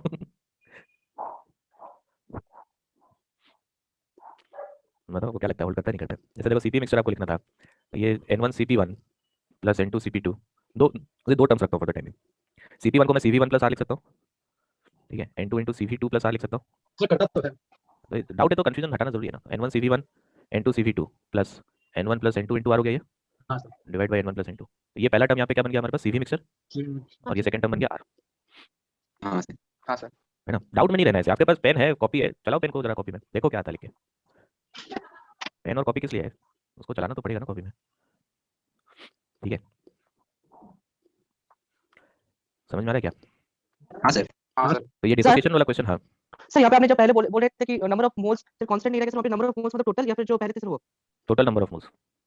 अच्छा, पहले 1 था, बाद में 4/3 हो गया। हाँ तो 4/3, हाँ सर ठीक है। थोड़ा सा इसका लेवल बढ़ाते हैं इस क्वेश्चन का। आपको बोला कि एक diatomic gas is filled in a closed container of constant volume. अब देखो यहाँ पे क्लोज कंटेनर बोल दिया तो ये कांस्टेंट वॉल्यूम नहीं भी बोलता तो भी अंडरस्टूड था ये चीज, है ना। If temperature of the gas is increased by significant amount, some molecules dissociate into atoms. Do not consider vibrational modes. In what way will the specific heat of the mixture change? Question बहुत ध्यान से समझ पढ़ना जरूरी है। Exam का माहौल ऐसे थोड़ा सा टेंशन वाला माहौल रहता है, उस टाइम पर बहुत इजीली मिस कर जाओगे पॉइंट्स को। यहाँ पे मोलर स्पेसिफिक हीट नहीं पूछ रहा है, समझना है क्वेश्चन में, मोलर हीट नहीं पूछ रहा है, molar value is not asked, specific heat का वैल्यू पूछ रहा है। अब स्पेसिफिक हीट दो तरह का है, कौन सा सीपीसीवी, कौन सा यूज करना है, कौन सा पूछ रहा है? सीवी। सीवी पूछ रहा है क्वेश्चन में, आपको बोल दिया वॉल्यूम इज केप्ट कांस्टेंट, ठीक है। हाँ सर। तो इस तरीके से बहुत ध्यान रखना है क्वेश्चंस में। हम फिजिक्स में कभी भी सीपीसीवी दिख जाए तो खुद से मत सोच लेना कि मोलर वैल्यू है, क्वेश्चन में हमेशा लिखा रहेगा, उसको पढ़ना जरूर। तो देखो एक डायटोमिक गैस लेटर से X2, ये डिसोसिएट हो गया आइटम्स में 2x। तो आपको पूछ रहा है कि स्पेसिफिक हीट कैपेसिटी कैसे चेंज होगा। चेंज मतलब आपको बताना है कि इंक्रीज होगा या डिक्रीज होगा, ठीक है। जैसे मान लो कि कैसे हम लोग इसको जज कर सकते हैं। लेट अस से कि इनिशियल नंबर ऑफ मोल्स यहाँ पर था मेरे पास n0 और x एटम्स का कोई भी मोल्स नहीं था। जब डिसोसिएशन यहाँ पर हुआ तो लेट अस से कि n number of moles of X2 dissociates, तो क्या 2n number of moles of atoms बनेगा? हाँ सर 2n तो टोटल नंबर ऑफ मोल्स क्या हो गया? n0 plus n n0 plus n, so increase हो गया टोटल नंबर ऑफ मोल्स, ठीक है। पहले n0 था, बाद में n0 प्लस n हो गया। अब यहाँ पर देखो स्पेसिफिक हीट पूछ रहा है, मोलर वैल्यू नहीं पूछ रहा है। तो एक काम करते हैं, जो जनरल मेथड है ना वहां से सोचने की कोशिश करते हैं कि आप सीपीसीवी ये सब का वैल्यू तक पहुंचे कैसे थे। यहाँ तक पहुंचने के लिए आपने इंटरनल एनर्जी लिखा था पहले, है ना। इंटरनल एनर्जी का अगर इक्वेशन आ गया था तो उसके बाद आप सीपीसीवी का वैल्यू लिख सकते थे, ठीक है। तो पहले इंटरनल एनर्जी लिखते हैं। लेट अस से कि अगर मैं इनिशियल इंटरनल एनर्जी लिखूं गैस का, इनिशियल मतलब डिसोसिएशन नहीं हुआ है, तो इंटरनल एनर्जी का एक्सप्रेशन याद है कि हमारे पास आया था, वाइब्रेशनल मोड आपको बोल दिया कंसीडर नहीं करना है। तो अगर f डिग्रीज ऑफ फ्रीडम है तो क्या सिर्फ रोटेशन और ट्रांसलेशन बचा, तो एक डिग्री ऑफ फ्रीडम के लिए क्या हाफ इनटू nRT हो जाएगा, नंबर ऑफ तो उससे मल्टीप्लाई करेंगे तो टोटल इंटरनल एनर्जी आ जाएगा, हाँ सर ठीक है। तो इनिशियली क्या होगा, X2 is a diatomic gas, बताओ टोटल डिग्री ऑफ फ्रीडम कितना है? सर है 5 5 हो गया। वाइब्रेशन नहीं कंसीडर करें, 3 ट्रांसलेशन 2 रोटेशन, और उसके इसको कैसे मल्टीप्लाई करना है, हाफ इनटू nRT। n क्या था वहां पे, नंबर ऑफ मोल्स था, यहाँ पे नंबर ऑफ मोल्स कितना है, n0 r इनटू t। ये होगा क्या इनिशियल इंटरनल एनर्जी। हाँ सर फाइनल इंटरनल एनर्जी लिखते हैं यहाँ पे। अब देखो X2 भी प्रेजेंट है और एटम्स X भी प्रेजेंट है। पहले X2 का एनर्जी लिखते हैं, तो डिग्री ऑफ फ्रीडम X2 के लिए है 5, ठीक है, multiplied by half into number of moles, n0 minus n is the number of moles now, r into t। ये हो गया इंटरनल एनर्जी X2 के लिए, ठीक है, प्लस x के लिए क्या होगा, एटम्स के लिए बताओ कितना डिग्री ऑफ फ्रीडम होगा x के लिए? सर 3 3। इसको किससे मल्टीप्लाई करेंगे, half into number of moles, it is 2n, ठीक है। बोल बोल के लिखो ये सब चीजें वरना कंफ्यूज हो जाओगे। हाफ nRT नहीं करना है, हाफ इनटू n क्या है वो भी समझना जरूरी है, नंबर ऑफ मोल्स था वो, यहाँ पे 2n है। तो ये हो गया हमारे पास 5 n0/2 RT प्लस यहाँ पे देखो ये -5, यहाँ पे +6, तो प्लस n/2 RT। ये आ गया हमारे पास इनिशियल फाइनल इंटरनल एनर्जी का वैल्यू। अब यहाँ पर आप सीपीसीवी का वैल्यू लिख सकते हो। जैसे यहाँ पे अगर मैं लिखूं कि what is the initial CV, तो सीवी आई हम यहाँ पे लिख रहे हैं, बट क्वेश्चन में हमको स्पेसिफिक हीट पूछ रहा है, पर मोल नहीं पूछ रहा है, so these are not molar values. मैं मोलर वैल्यूज नहीं लिख रहा हूँ, ठीक है। तो मोलर वैल्यूज हमको नहीं लिख रहे हैं अभी। तो सीवी का वैल्यू क्या है, internal energy divided by temperature होगा, नंबर ऑफ मोल्स से तो डिवाइड नहीं करना है इसको, हाँ सर ठीक है। तो ये वैल्यू हो जाएगा हमारे पास 5/2 n0 इंटू r, ये होगा, हाँ सर ठीक है। यहाँ पे एक काम करते हैं, साइड में मैं मोलर वैल्यूज भी लिखता हूँ, एक और बहुत अच्छा कंक्लूजन निकल के आता है यहाँ पे। Let us right molar values. Molar specific heat लिखते हैं, तो देखो सीवी इनिशियल मोलर वैल्यू अगर लिखना है तो क्या ये 5r/2 हो जाएगा, n0 से भी डिवाइड कर देंगे। हाँ सर 5/2 यहाँ पर देखो क्या हो रहा है हमारे पास, CV final, again this is not molar value, तो इसको नंबर ऑफ मोल्स से डिवाइड नहीं करना है, तो सिर्फ टेंपरेचर से इंटरनल एनर्जी वाले फंक्शन को डिवाइड कर दो। So this is 5n0/2 into r plus nr/2, ये हो जाएगा। हाँ सर लेकिन अगर मैं सीवी फाइनल लिखूंगा तो क्या लिखूंगा यहाँ पे, इस केस में मोलर वैल्यू में क्या लिखूंगा, टेंपरेचर के साथ साथ किससे डिवाइड करेंगे, n0 plus n से n0 प्लस n से। टोटल नंबर ऑफ मोल्स हो गया n0 प्लस n, तो इसको जब डिवाइड करेंगे तो ये बनेगा 5n0 plus n into r divided by 2 times of n0 plus n, ये बनेगा, देखो तो, हाँ सर ठीक है। तो मोलर स्पेसिफिक हीट कैपेसिटी का एक्सप्रेशन और सिर्फ हीट कैपेसिटी का एक्सप्रेशन में डिफरेंस है, ठीक है। तो अगर मैं यहाँ पे चेंज निकालूं, change in molar specific heat capacity, change in CV, अच्छा सॉरी नॉट मोलर वैल्यूज, तो चेंज इन हीट कैपेसिटी, ठीक है, तो आप इसमें देख सकते हो कि CV final minus CV initial करोगे तो NR/2 इंक्रीज हो गया क्या हीट कैपेसिटी का वैल्यू, हाँ सर। है ना। सो हीट कैपेसिटी बोले या स्पेसिफिक हीट कैपेसिटी बोले, हीट गैसेस के केसेस में एक ही बात है। सो हीट कैपेसिटी इंक्रीजेस, लेकिन सोचो अगर मैं आपको पूछता मोलर स्पेसिफिक हीट कैपेसिटी का क्या हुआ, विल इट इंक्रीज और डिक्रीज, तो डिक्रीज की सब्ट्रैक्ट करके देखो, करो फाइनल माइनस इनिशियल करो, देखो पॉजिटिव आता है कि नेगेटिव आता है।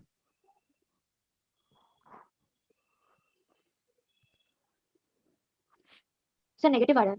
नेगेटिव आएगा फाइनल माइनस इनिशियल करोगे तुम, ठीक है, मतलब मोलर हीट कैपेसिटी डिक्रीजेस। तो ये मोलर वर्ड का इंपॉर्टेंस समझ में आ रहा है। ये क्वेश्चन में ऑब्वियसली ऑप्शन में इंक्रीज डिक्रीज दोनों रहेगा, तो आपको मोलर पूछता है तो आंसर अलग हो जाएगा, और मोलर नहीं पूछता है तो आंसर बिल्कुल अलग हो जाएगा। समझ में आ रहा है कि मोलर वर्ड का इंपॉर्टेंस क्या है क्वेश्चन के लिए। तो ऐसा नहीं है कि दोनों चीजें सेम है, इसलिए पूरा क्वेश्चन को बहुत ध्यान से पढ़ो यहाँ पे फिजिक्स में कि मोलर हीट कैपेसिटी पूछ रहा है या फिर जस्ट हीट कैपेसिटी पूछ रहा है, ठीक है। तो ये हो गया हमारे पास फर्स्ट पार्ट। सेकंड पार्ट में आपको बोल रहा है कि अगर हीट कैपेसिटी 8% से चेंज हुआ, अगेन यहाँ पे हीट कैपेसिटी का चेंज पूछ रहा है, तो heat capacity changes by 8%, what fraction of initial amount of gas has been dissociated. तो यहाँ पे देखो आपको जो चेंज आया हीट कैपेसिटी का वो NR/2 आया था हमारे पास, हमको क्या बोल रहा है, दिस इज 8% ऑफ 8% मतलब किसका 8% हो गया, इनिशियल वैल्यू का 8% हो गया। हाँ सर। So 5/2 N0 into R। So यहाँ से आप निकाल सकते हो कि if N is the number of moles which is dissociated divided by the initial number of moles, ये तो हमको पूछ रहा है what fraction of initial amount has been dissociated, so this is 2/5। समझ में आया क्या ये? सर ये सिर्फ डायटोमिक नहीं है, क्या चीज ये जो डायटोमिक? फ्रैक्शन है अभी हाँ 8% की वजह से जो फ्रैक्शन आ रहा है, मतलब बाकियों के लिए हम ऐसा बोल सकते हैं क्या? क्या ये तो वैल्यू है 8%, फ्रैक्शन बदल जाएगा तो वैल्यू बदल जाएगा, ये कोई भी वैल्यू दे सकता है, फ्रैक्शन से नहीं, ये जो वैल्यू है वो तो फिर मतलब डायटोमिक के लिए वैल्यू आएगा, लेकिन अगर कुछ और हुआ ऑब्वियसली तो डायटोमिक फिर के लिए चेंज कैसे होगा। आएगा, हाँ चेंज होगा। डायटोमिक के लिए 2 थोड़ी क्वेश्चन में आएगा, डायटोमिक नहीं कहा है, कैसे नहीं कहा है, पहला देखो, क्वेश्चन में डायटोमिक नहीं। पहला वर्ड अच्छा, पढ़ो क्वेश्चन का। सर यहाँ पे जो ए का आंसर है वो इन जनरल है डायटोमिक गैस के लिए। कौन सा? हाँ डायटोमिक गैस के लिए। अच्छा याद करने का सोच रहे हो क्या? नहीं सर ऐसे पूछ रहे सर। हाँ याद करने का सोच रहे हो, तुम पहली बार पढ़ रहे हो, मैं पहली बार पढ़ा नहीं रहा हूँ, मुझे पता है तुम याद करने का सोच रहे हो। नेक्स्ट देखते हैं यहाँ पे स्पीड डिस्ट्रीब्यूशंस पे आते हैं। एक बहुत इंटरेस्टिंग टॉपिक है, लेकिन आप लोगों के लिए बहुत इरिटेटिंग टॉपिक है। देखो जब आप एक आइडियल गैस के बारे में बात कर रहे हो तो ऑब्वियसली मॉलिक्यूल्स, हर एक मॉलिक्यूल का स्पीड अलग अलग है, तो एनर्जीज भी अलग अलग होगा, ठीक है। तो हम लोग हमेशा ये फाइंड आउट करने का कोशिश करते हैं कि एक सर्टेन स्मॉल एनर्जी रेंज में आपको कितना मॉलिक्यूल्स मिल सकता है, ठीक है। आप लोगों ने बोल्ट्जमैन डिस्ट्रीब्यूशन के बारे में कुछ तो पढ़ा होगा, मॉलिक्यूलर स्पीड डिस्ट्रीब्यूशन का ग्राफ वगैरह देखा होगा, है ना। तो उसको थोड़ा सा समझेंगे, यहाँ पे इक्वेशन इंपॉर्टेंट नहीं है आगे यहाँ पे, ठीक है, कि एक्सप्रेशन आपको याद करना है ऐसा कुछ नहीं है, लेकिन ये समझना जरूरी है कि ये एक्सप्रेशन क्या बता रहा है आपको, ठीक है। जो वाई एक्सिस पे आप जो नंबर लिखे हो ये क्या रिप्रेजेंट करता है, एक्स एक्सिस पे क्या रिप्रेजेंट करता है, ये पैरामीटर एरिया क्या देता है आपको, इस ग्राफ का कैसे कैलकुलेट किया जा रहा है, वो चीज को समझना है। एक्सप्रेशन को याद रखने का कोई ऐसा जरूरत नहीं है। देखो स्पीड पे जाने से पहले एनर्जी के बारे में बात करते हैं। तो बेसिकली 3 तरीके का डिस्ट्रीब्यूशन लॉ होता है, एक होता है एनर्जी के बारे में जो बात करता है, एक आप लोगों ने जो पढ़ रखा है मॉलिक्यूलर स्पीड डिस्ट्रीब्यूशन का जो लॉ है, और एक होता है मॉलिक्यूलर स्पीड डिस्ट्रीब्यूशन का ही लॉ होता है लेकिन 1 डायमेंशन में होता है, आपने जो पढ़ रखा है दैट इज फॉर 3 डायमेंशन, ठीक है। सिंगल 1 डायमेंशन में भी होता है एक लॉ। तो यहाँ पे पहले एनर्जी के बारे में बात करते हैं। सपोज हमको ये कैलकुलेट करना है कि E से लेके E प्लस DE, जो DE का एनर्जी रेंज आया, ठीक है, इस स्मॉल एनर्जी रेंज में कितना मॉलिक्यूल्स है, ठीक है। तो हम यहाँ पर number of molecules per unit volume find out करना चाहते हैं, what is the number density, what is the number of molecules per unit volume lying in the range of E and E plus DE। समझ में आ रहा है हम क्या फाइंड आउट करना चाह रहे हैं? हाँ सर।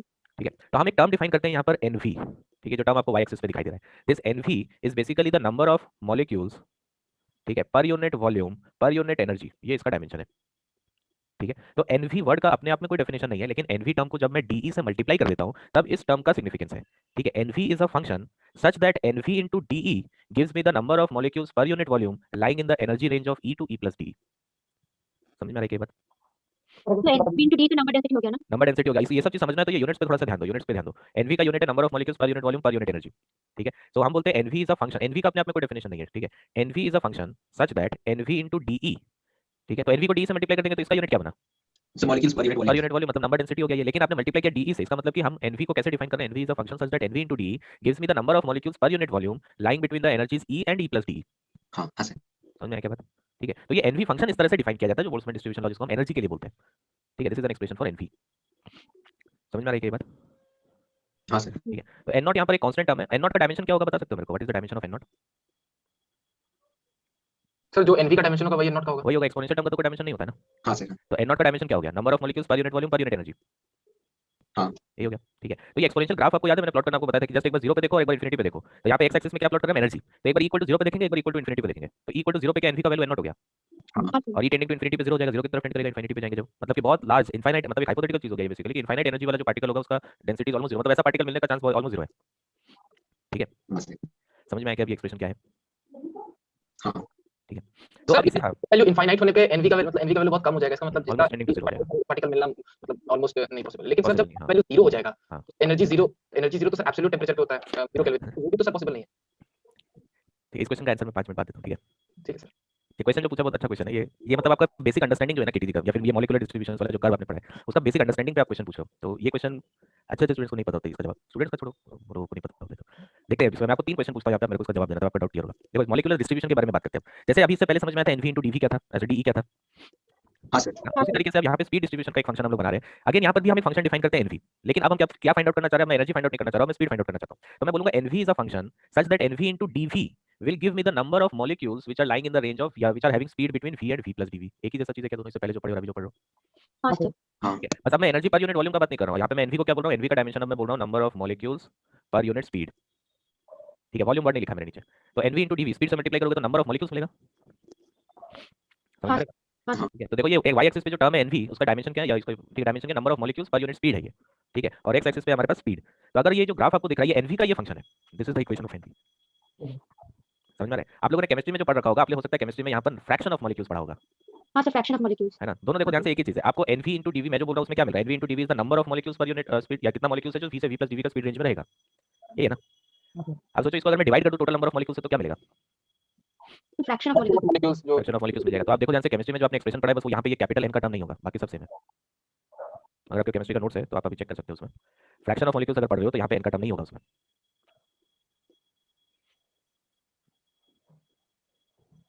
हाँ सर नहीं है ये टर्म ये नहीं हाँ सर तो वहाँ पे इसलिए यही टर्म बन गया मैंने एन से आप इसको डिवाइड कर दोगे एन से तो फ्रैक्शन ऑफ मॉलिक्यूल्स के बारे में बात कर रहा हूँ ठीक है इक्वेशन एक ही है अलग अलग नहीं है तो यहाँ पे कैपिटल एन क्या है capital N is the total number of molecules जो आपके पास सैंपल में प्रेजेंट है तो फिर से बोल रहा हूँ एनवी का अपने आप में कोई डेफिनेशन नहीं है एनवी इंटू डीवी क्या रिप्रेजेंट कर रहा है इसका मीनिंग है तो NV into DV is the number of molecules with speeds between V and V plus DV समझ में आ रही बात हाँ सर ठीक है तो अगर फ्रैक्शन ऑफ मॉलिक्यूल्स चाहिए having a speed between V and V plus DV तो इस टर्म को कैपिटल एन से डिवाइड कर देंगे हम लोग हाँ सर ठीक है तो NV into DV divided by N will give me the fraction of molecules chemistry में हो सकता है यहाँ पर आपको लास्ट में डीवी का टर्म भी लिखा हुआ होगा लिखा है क्या डीवी का टर्म तो वो लेफ्ट साइड में है सर हाँ लेफ्ट लेफ्ट में तो राइट में भी होना चाहिए ना हाँ लेफ्ट डिवीजन हाँ सर है करेक्ट हाँ तो यहाँ पे डीवी का टर्म अगर लिखा हुआ है मतलब कि केमिस्ट्री जैसे फिजिक्स में मैंने ये एनवी का फंक्शन लिख रखा है केमिस्ट्री में आप लोगों ने डायरेक्टली एनवी इंटू डीवी का पूरा एक्सप्रेशन लिख रखा है समझ में आ रहा है बात यहाँ पर ये एनवी का एक्सप्रेशन हो गया इसको डीवी से मल्टीप्लाई करके टोटल नंबर ऑफ मॉलिक्यूल्स से डिवाइड कर दो आप लोगों ने इसका टोटल एक्सप्रेशन लिख रखा है डीएनसी से लिखते हैं आप लोग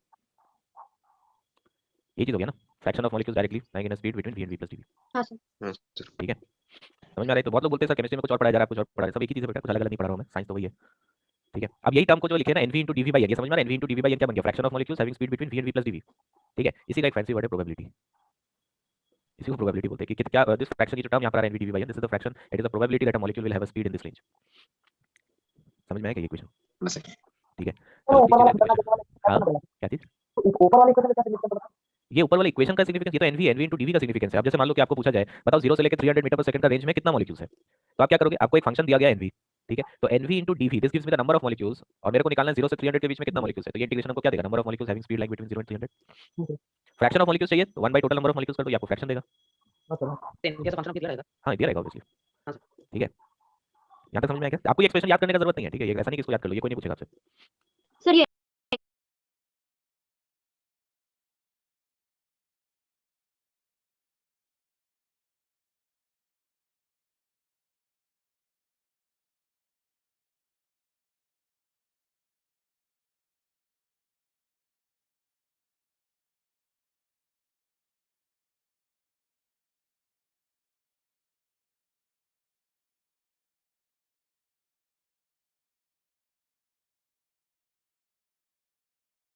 एनवी का इक्वेशन आया कहाँ से ये आप जब एमटेक करोगे तो आपको पता चलेगा ठीक है अगर अप्लाइड फिजिक्स लेके करोगे तो आपको समझ में आएगा बीटेक में भी नहीं पता चलेगा एमटेक में पता चलेगा चलो ये इक्वेशन सम कितने लोगों को समझ में है ये इक्वेशन मतलब इक्वेशन का क्या लिखा हुआ है वो छोड़ो इक्वेशन क्या बता रहा है मुझे समझ में आ रहा है हाँ सर ये समझ में आ रहा है तो 3 सवाल का जवाब दो मेरे को पहला सपोज हमारे पास एक चेंबर है आइडियल गैस का ठीक है तो do all molecules have same speed नहीं सर नहीं हुआ ठीक है second what is the probability that I will find a molecule with some exact speed let us say कोई भी एग्जांपल ले लो 400 मीटर पर सेकंड क्या प्रोबेबिलिटी है कि आपको एक ऐसा मॉलिक्यूल मिल जाएगा जिसका exact speed 400 metre per second होगा will I find a molecule having speed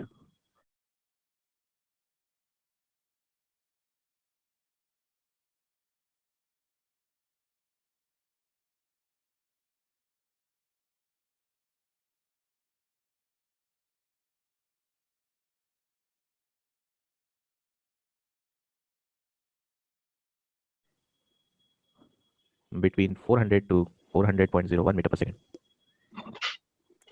तो सेकंड का आंसर 0 होगा। क्यों होगा 0? सर क्योंकि हम लोग तो mv dv by n तो वो तो हम लोग एक रेंज के लिए डिफाइन करते हैं जो प्रोबेबिलिटी। तो सर एग्जैक्ट स्पीड तो हम लोग डिफाइन नहीं करते इधर। मतलब कि 400 मीटर पर सेकंड का कोई मॉलिक्यूल नहीं होगा क्या? हाँ सर होगा। हाँ तो बोलो नहीं होगा। प्रोबेबिलिटी 0 हो गया, मतलब कि आपको कोई भी मॉलिक्यूल नहीं मिलेगा जिसका speed exactly 400 metre per second हो। बहुत सही रहे हो, इक्वेशन इसका आंसर सही है। इसका पहला केस तो हो गया हर एक मॉलिक्यूल का स्पीड सेम नहीं है। दूसरा, कोई भी एग्जैक्ट स्पीड का मॉलिक्यूल आप कभी भी आपको नहीं मिलेगा। एक ऐसा मॉलिक्यूल जिसका speed exactly 400 metre per second हो, that is 0। The probability of finding that molecule is 0। यही चीज मेन समझने वाला बात होता है इस मॉलिक्यूलर डिस्ट्रीब्यूशन कर्व में। बोल्ट्जमैन इक्वेशन जो है ये डिस्ट्रीब्यूशन कर्व एक स्मॉल स्पीड रेंज के बारे में बात करता है। अगर आपको कोई सही क्वेश्चन क्या होना चाहिए, कोई आपसे अगर पूछे कि 400 मीटर पर सेकंड का मॉलिक्यूल है, आप बोलोगे नहीं, लेकिन आपको अगर फिर भी कैलकुलेट करना है तो हम क्या करते हैं, हम एक वेरी स्मॉल रेंज लेते हैं which is very close to 400 metre per second, जैसे 400 से 400.001। उस रेंज में हम लोग कैलकुलेट करते हैं कितना मॉलिक्यूल। एग्जैक्ट स्पीड का कभी भी आपको मॉलिक्यूल नहीं मिलेगा। समझ में आ रहा है? यही खासियत है इस डिस्ट्रीब्यूशन कर्व का। ये हमेशा रेंज के बारे में बात करता है। हर जगह देखो मैं इसलिए बार-बार क्या बोल रहा हूं, number of molecules with speeds between v and v + dv। मैं कभी भी ये नहीं बोल रहा हूं कि number of molecules having speed v is this. हाँ समझ में आ सर। रही चीज? हाँ सर। सर हर एक मॉलिक्यूल का स्पीड चेंज हो रहा है क्या? हां, मॉलिक्यूल्स का स्पीड हमेशा सेम थोड़ी रहेगा। तो कोलिजन हो रहा है तो एनर्जी चेंज होता रहेगा, स्पीड चेंज होता रहेगा। सर 400 मीटर पर सेकंड का कोई मॉलिक्यूल हो भी सकता है। हाँ? 400 मीटर पर सेकंड से ज्यादा है ऐसा मॉलिक्यूल तो हो भी सकता है। नहीं होगा, वही तो इसमें समझने वाला बात है। अच्छा बताओ, अगर वो मॉलिक्यूल हो गया, आपको पता चल गया, मतलब आपने मान लिया 400 मीटर पर सेकंड का एक मॉलिक्यूल है, क्या उस मॉलिक्यूल को खोज सकते हैं हम लोग कहां पे? नहीं नहीं सर। खोज पाओगे, वही तो अनसर्टेनिटी प्रिंसिपल है। हाँ सर वही। हाँ सर सर बोल रहे हो 400 मीटर पर सेकंड का मॉलिक्यूल है, लेकिन ये नहीं पता कहां है। हाँ सर। डेल्टा v 0 हुआ तो डेल्टा x इनफाइनाइट हो गया। सर हम एग्जैक्ट स्पीड का मॉलिक्यूल डिफाइन तो नहीं करते, पर सर इसका मतलब तो ये नहीं है कि होगा ही नहीं, नहीं हो होगा ही सकता नहीं इसमें। एक एग्जैक्ट स्पीड का मॉलिक्यूल होगा ही नहीं कभी। आप हमेशा एक नंबर ऑफ मॉलिक्यूल एक स्पीड रेंज में फाइंड आउट कर सकते हो। ये जो फंक्शन डिफाइन होता है यहाँ पे एनवी वाला फंक्शन, ये फंक्शन का ये एक इंपॉर्टेंट पॉइंट है जो चीज आपको समझना चाहिए। दिस फंक्शंस, ये प्रोबेबिलिटी जो आपको पढ़ रहे हो ना यहाँ पे, ये प्रोबेबिलिटी का यही इंपॉर्टेंस है कि एक पर्टिकुलर स्पीड का मॉलिक्यूल फाइंड आउट करने का प्रोबेबिलिटी नहीं है ये। ठीक है, एक रेंज में, एक range of speed, range of energies के बारे में आपको प्रोबेबिलिटी बताता है। सर हम अगर किसी पर्टिकुलर इंस्टेंट में देखें तब भी नहीं मिलेगा 400 मीटर पर सेकंड का। एक इंस्टेंट पे क्या देखोगे? मतलब सर एक इंस्टेंट पे सर किसको देखोगे स्पीड एक इंस्टेंट पे? एक इंस्टेंट पे किसको देखोगे बताओ? मॉलिक्यूल को? हाँ सर वो तो स्पीड कैसे लिखेंगे इस स्टेप में?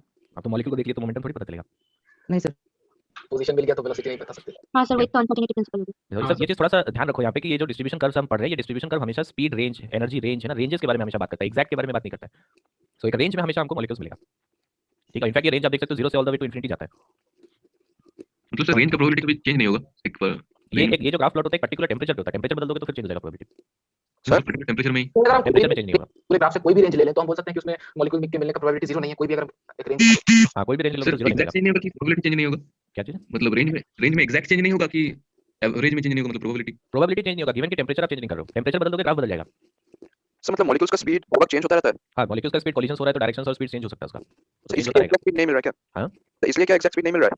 वैसे बोल सकते हो, लेकिन एक्चुअली वो चीज नहीं, एग्जैक्ट स्पीड खोजने का इसका सिग्निफिकेंस नहीं। एग्जैक्ट स्पीड आप कभी पता नहीं कर सकते कि मॉलिक्यूल एग्जैक्ट स्पीड का एक मॉलिक्यूल होगा, ये बिल्कुल गलत है, उसका प्रोबेबिलिटी 0 है। हम हमेशा रेंज का बात करते हैं। मॉलिक्यूल्स का तो मोशन बहुत रैंडम है, बार-बार कोलिजन हो रहा है, डायरेक्शन बदल रहा है, स्पीड बदल रहा है।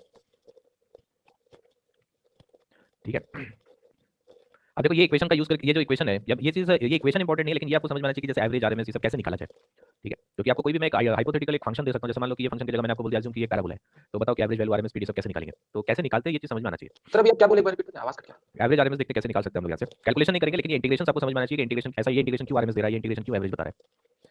ठीक है, देखो जो इक्वेशन हमको पता है वो इक्वेशन के करेस्पॉन्डिंग तो आप डायरेक्टली याद रख सकते हो, आरएमएस वैल्यू, एवरेज वैल्यू और मोस्ट प्रोबेबल स्पीड का वैल्यूज को। ठीक है, ये कंपैरिजन आपसे एग्जाम में पूछेगा कि आरएमएस, एवरेज और मोस्ट प्रोबेबल में कौन ज्यादा है। ठीक है, तो RMS is greater than average, greater than most probable. अब देखो कि अगर इसका पीक वैल्यू चाहिए इस ग्राफ का, जो हमको मोस्ट प्रोबेबल स्पीड बताता है, मतलब कि आप कौन सा स्पीड है जिससे कोई भी मॉलिक्यूल मूव करने का प्रोबेबिलिटी सबसे ज्यादा है। ठीक है, मतलब कि कोई भी मॉलिक्यूल का सबसे लाइकली स्पीड क्या हो सकता है, that is the most probable speed. Most probable speed का वर्ड में उसका मीनिंग है, ये समझ में आ रहा है, most probable, most likely speed जो एक मॉलिक्यूल पोजेस कर सकता है। तो ये उसका, इसका प्रैक्टिकल यूज है सच बहुत ज्यादा नहीं है मोस्ट प्रोबेबल स्पीड का, जस्ट ये ग्राफ का एक पीक वैल्यू है। तो ऑब्वियसली इसका वैल्यू कैलकुलेट करने के लिए आप ग्राफ का स्लोप 0 कर सकते हो, हां है ना। इसका स्लोप हम 0 कर सकते हैं, तो स्लोप 0 करने का मतलब हो जाएगा कि एनवी वर्सेस स्पीड का ग्राफ है, तो डीएनवी डिवाइडेड बाय डीवी, मतलब कि डिफरेंशिएट कर दे रहे हैं हम लोग एनवी वाला इक्वेशन को, और इक्वल टू 0 कर दोगे तो आपको ये मोस्ट प्रोबेबल स्पीड मिल जाएगा। ठीक है, ये सिंपल है कैलकुलेट करना। एवरेज वैल्यू देखो ध्यान से, ये एक्सप्रेशन एवरेज कैसे बना। एवरेज वेलोसिटी का मतलब क्या हो गया, एवरेज स्पीड का मतलब क्या हो गया। जैसे मान लो कि सिंपल सा चीज पूछो, मान लो नंबर ऑफ मॉलिक्यूल्स लिखता हूं यहाँ पे, मेरे पास 10 मॉलिक्यूल्स है जिसका स्पीड मान लो 10 मीटर पर सेकंड है। मेरे पास ऐसा 20 मॉलिक्यूल्स है जिसका स्पीड 20 मीटर पर सेकंड है। मेरे पास 10 मॉलिक्यूल्स और है जिसका स्पीड 30 मीटर पर सेकंड है। मैं आपसे पूछूं कि बताओ what is the average speed, तो आप क्या बताओगे? क्या 10 × 10, हर एक स्पीड को ऐड करते जाना है ना, तो ये 10 को आप 10 बार ऐड करोगे मतलब 10 × 10, 20 मीटर पर सेकंड को 20 बार ऐड करोगे मतलब क्या 20 × 20। ठीक है, और 30 मीटर पर सेकंड को 10 बार ऐड करोगे तो 10 × 30 divided by total number of molecules करोगे 10 + 20 + 10। ठीक है, अब थोड़ा कंपेयर करने की कोशिश करो यहाँ पे। हमको ये पता है कि number of molecules was given as nv × dv।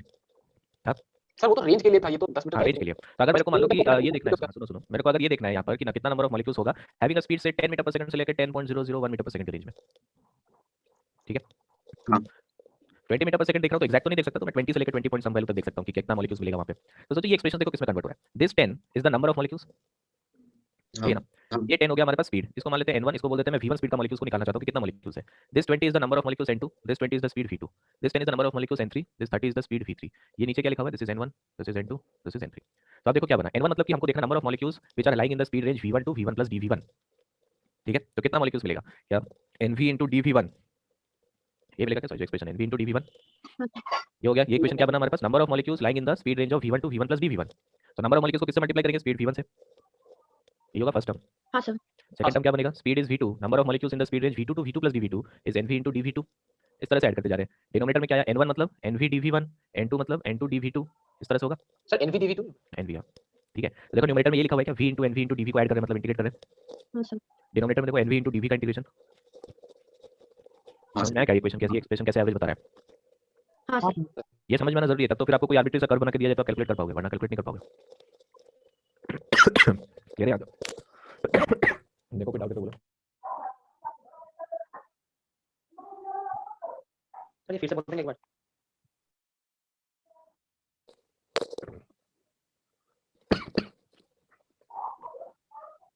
ये एवरेज आया समझ में। आरएमएस कैसे निकालते हैं हम लोग, स्पीड की जगह स्पीड स्क्वायर करेंगे क्या, स्पीड स्क्वायर का एवरेज निकालना है। तो जहां पे v1 लिखा है ये सब v स्क्वायर हो जाएगा और लास्ट में अंडर रूट ले लेंगे। तो देखो सेम एक्सप्रेशन है, स्पीड की जगह स्पीड स्क्वायर हो गया। अंडर रूट क्यों लिया लास्ट में? रूट मीन स्क्वायर का ये डेफिनेशन है ना, स्पीड स्क्वायर का एवरेज फिर उसका अंडर रूट। हाँ। ठीक है, वो डेफिनेशन इस तरह से, इसको जस्ट डेफिनेशन के पॉइंट ऑफ व्यू से मैं ये डेफिनेशन बना रहा हूं। सर इसको इस तरह आर्बिट्ररीली डिफाइन किया गया या फिर उसको मतलब नहीं आर्बिट्ररी डिफाइन नहीं किया गया, ये इंपॉर्टेंस है यहाँ पे आरएमएस और एवरेज का। जैसे काइनेटिक एनर्जी जब निकालते हो तो वहाँ पे आरएमएस स्पीड ही आता है। काइनेटिक एनर्जी अगर लिखोगे तो क्या लिखोगे, half m v1 square + v2 square ऐसे ऐड करते जाएंगे तो सबका काइनेटिक एनर्जी मिलेगा। पूरे गैस सिस्टम का गैस मॉलिक्यूल का टोटल काइनेटिक एनर्जी हो गया। हाँ सर। इसको अगर डिवाइड कर दो टोटल नंबर ऑफ मॉलिक्यूल से, मल्टीप्लाई कर दो टोटल नंबर ऑफ मॉलिक्यूल से। दिस टर्म क्या लिखा है, v स्क्वायर का एवरेज लिखा है। हाँ सर। हाँ सर। तो इसका वैल्यू जब हमने कैलकुलेट किया तो ये आता है हमारे पास 3kT/m। ठीक है, तो इसका अंडर रूट को हम लोगों ने डिफाइन किया है vRMS। तो अंडर रूट हमने क्यों डिफाइन किया, क्योंकि काइनेटिक एनर्जी हम लोग यूजुअली हाफ m स्पीड का स्क्वायर लिखते हैं, तो इसलिए अंडर रूट रहेगा तो ये हट जाएगा अंडर रूट, और सिर्फ ये इसका ये वाला टर्म आ जाएगा वापस। ठीक है, समझ में आया क्या यहाँ तक। तो ये सब एक्सप्रेशंस कैसे इंटीग्रेशन बनाया जा रहा है वो तो क्लियर होना चाहिए, और साथ ही साथ ये भी याद होना चाहिए सब वैल्यूज आपको। ठीक है, ये सब याद रहना चाहिए। तो एक बार देखो यहाँ तक इसको, जो भी हम लोगों ने आज पढ़ा इसको फिर कल कंटिन्यू करेंगे और हम लोग, तो कल ये खत्म हो जाएगा चैप्टर, इसमें और कुछ बहुत ज्यादा नहीं है। ये डिस्ट्रीब्यूशन का थोड़ा सा टाइम लगता है, बाकी और इतना टाइम नहीं लगता है। सर ये कर्व सिमेट्रिकल तो नहीं होता है? नहीं सिमेट्रिकल नहीं होता है। सिमेट्रिकल कैसे होगा, यहाँ पे ये पीक वैल्यू यहाँ पे इतना ही है, दूसरा एंड इंफिनिटी तक जा रहा है, तो सिमेट्रिकल कैसे होगा। सर सर चलो हाँ कल क्लास होगा? कल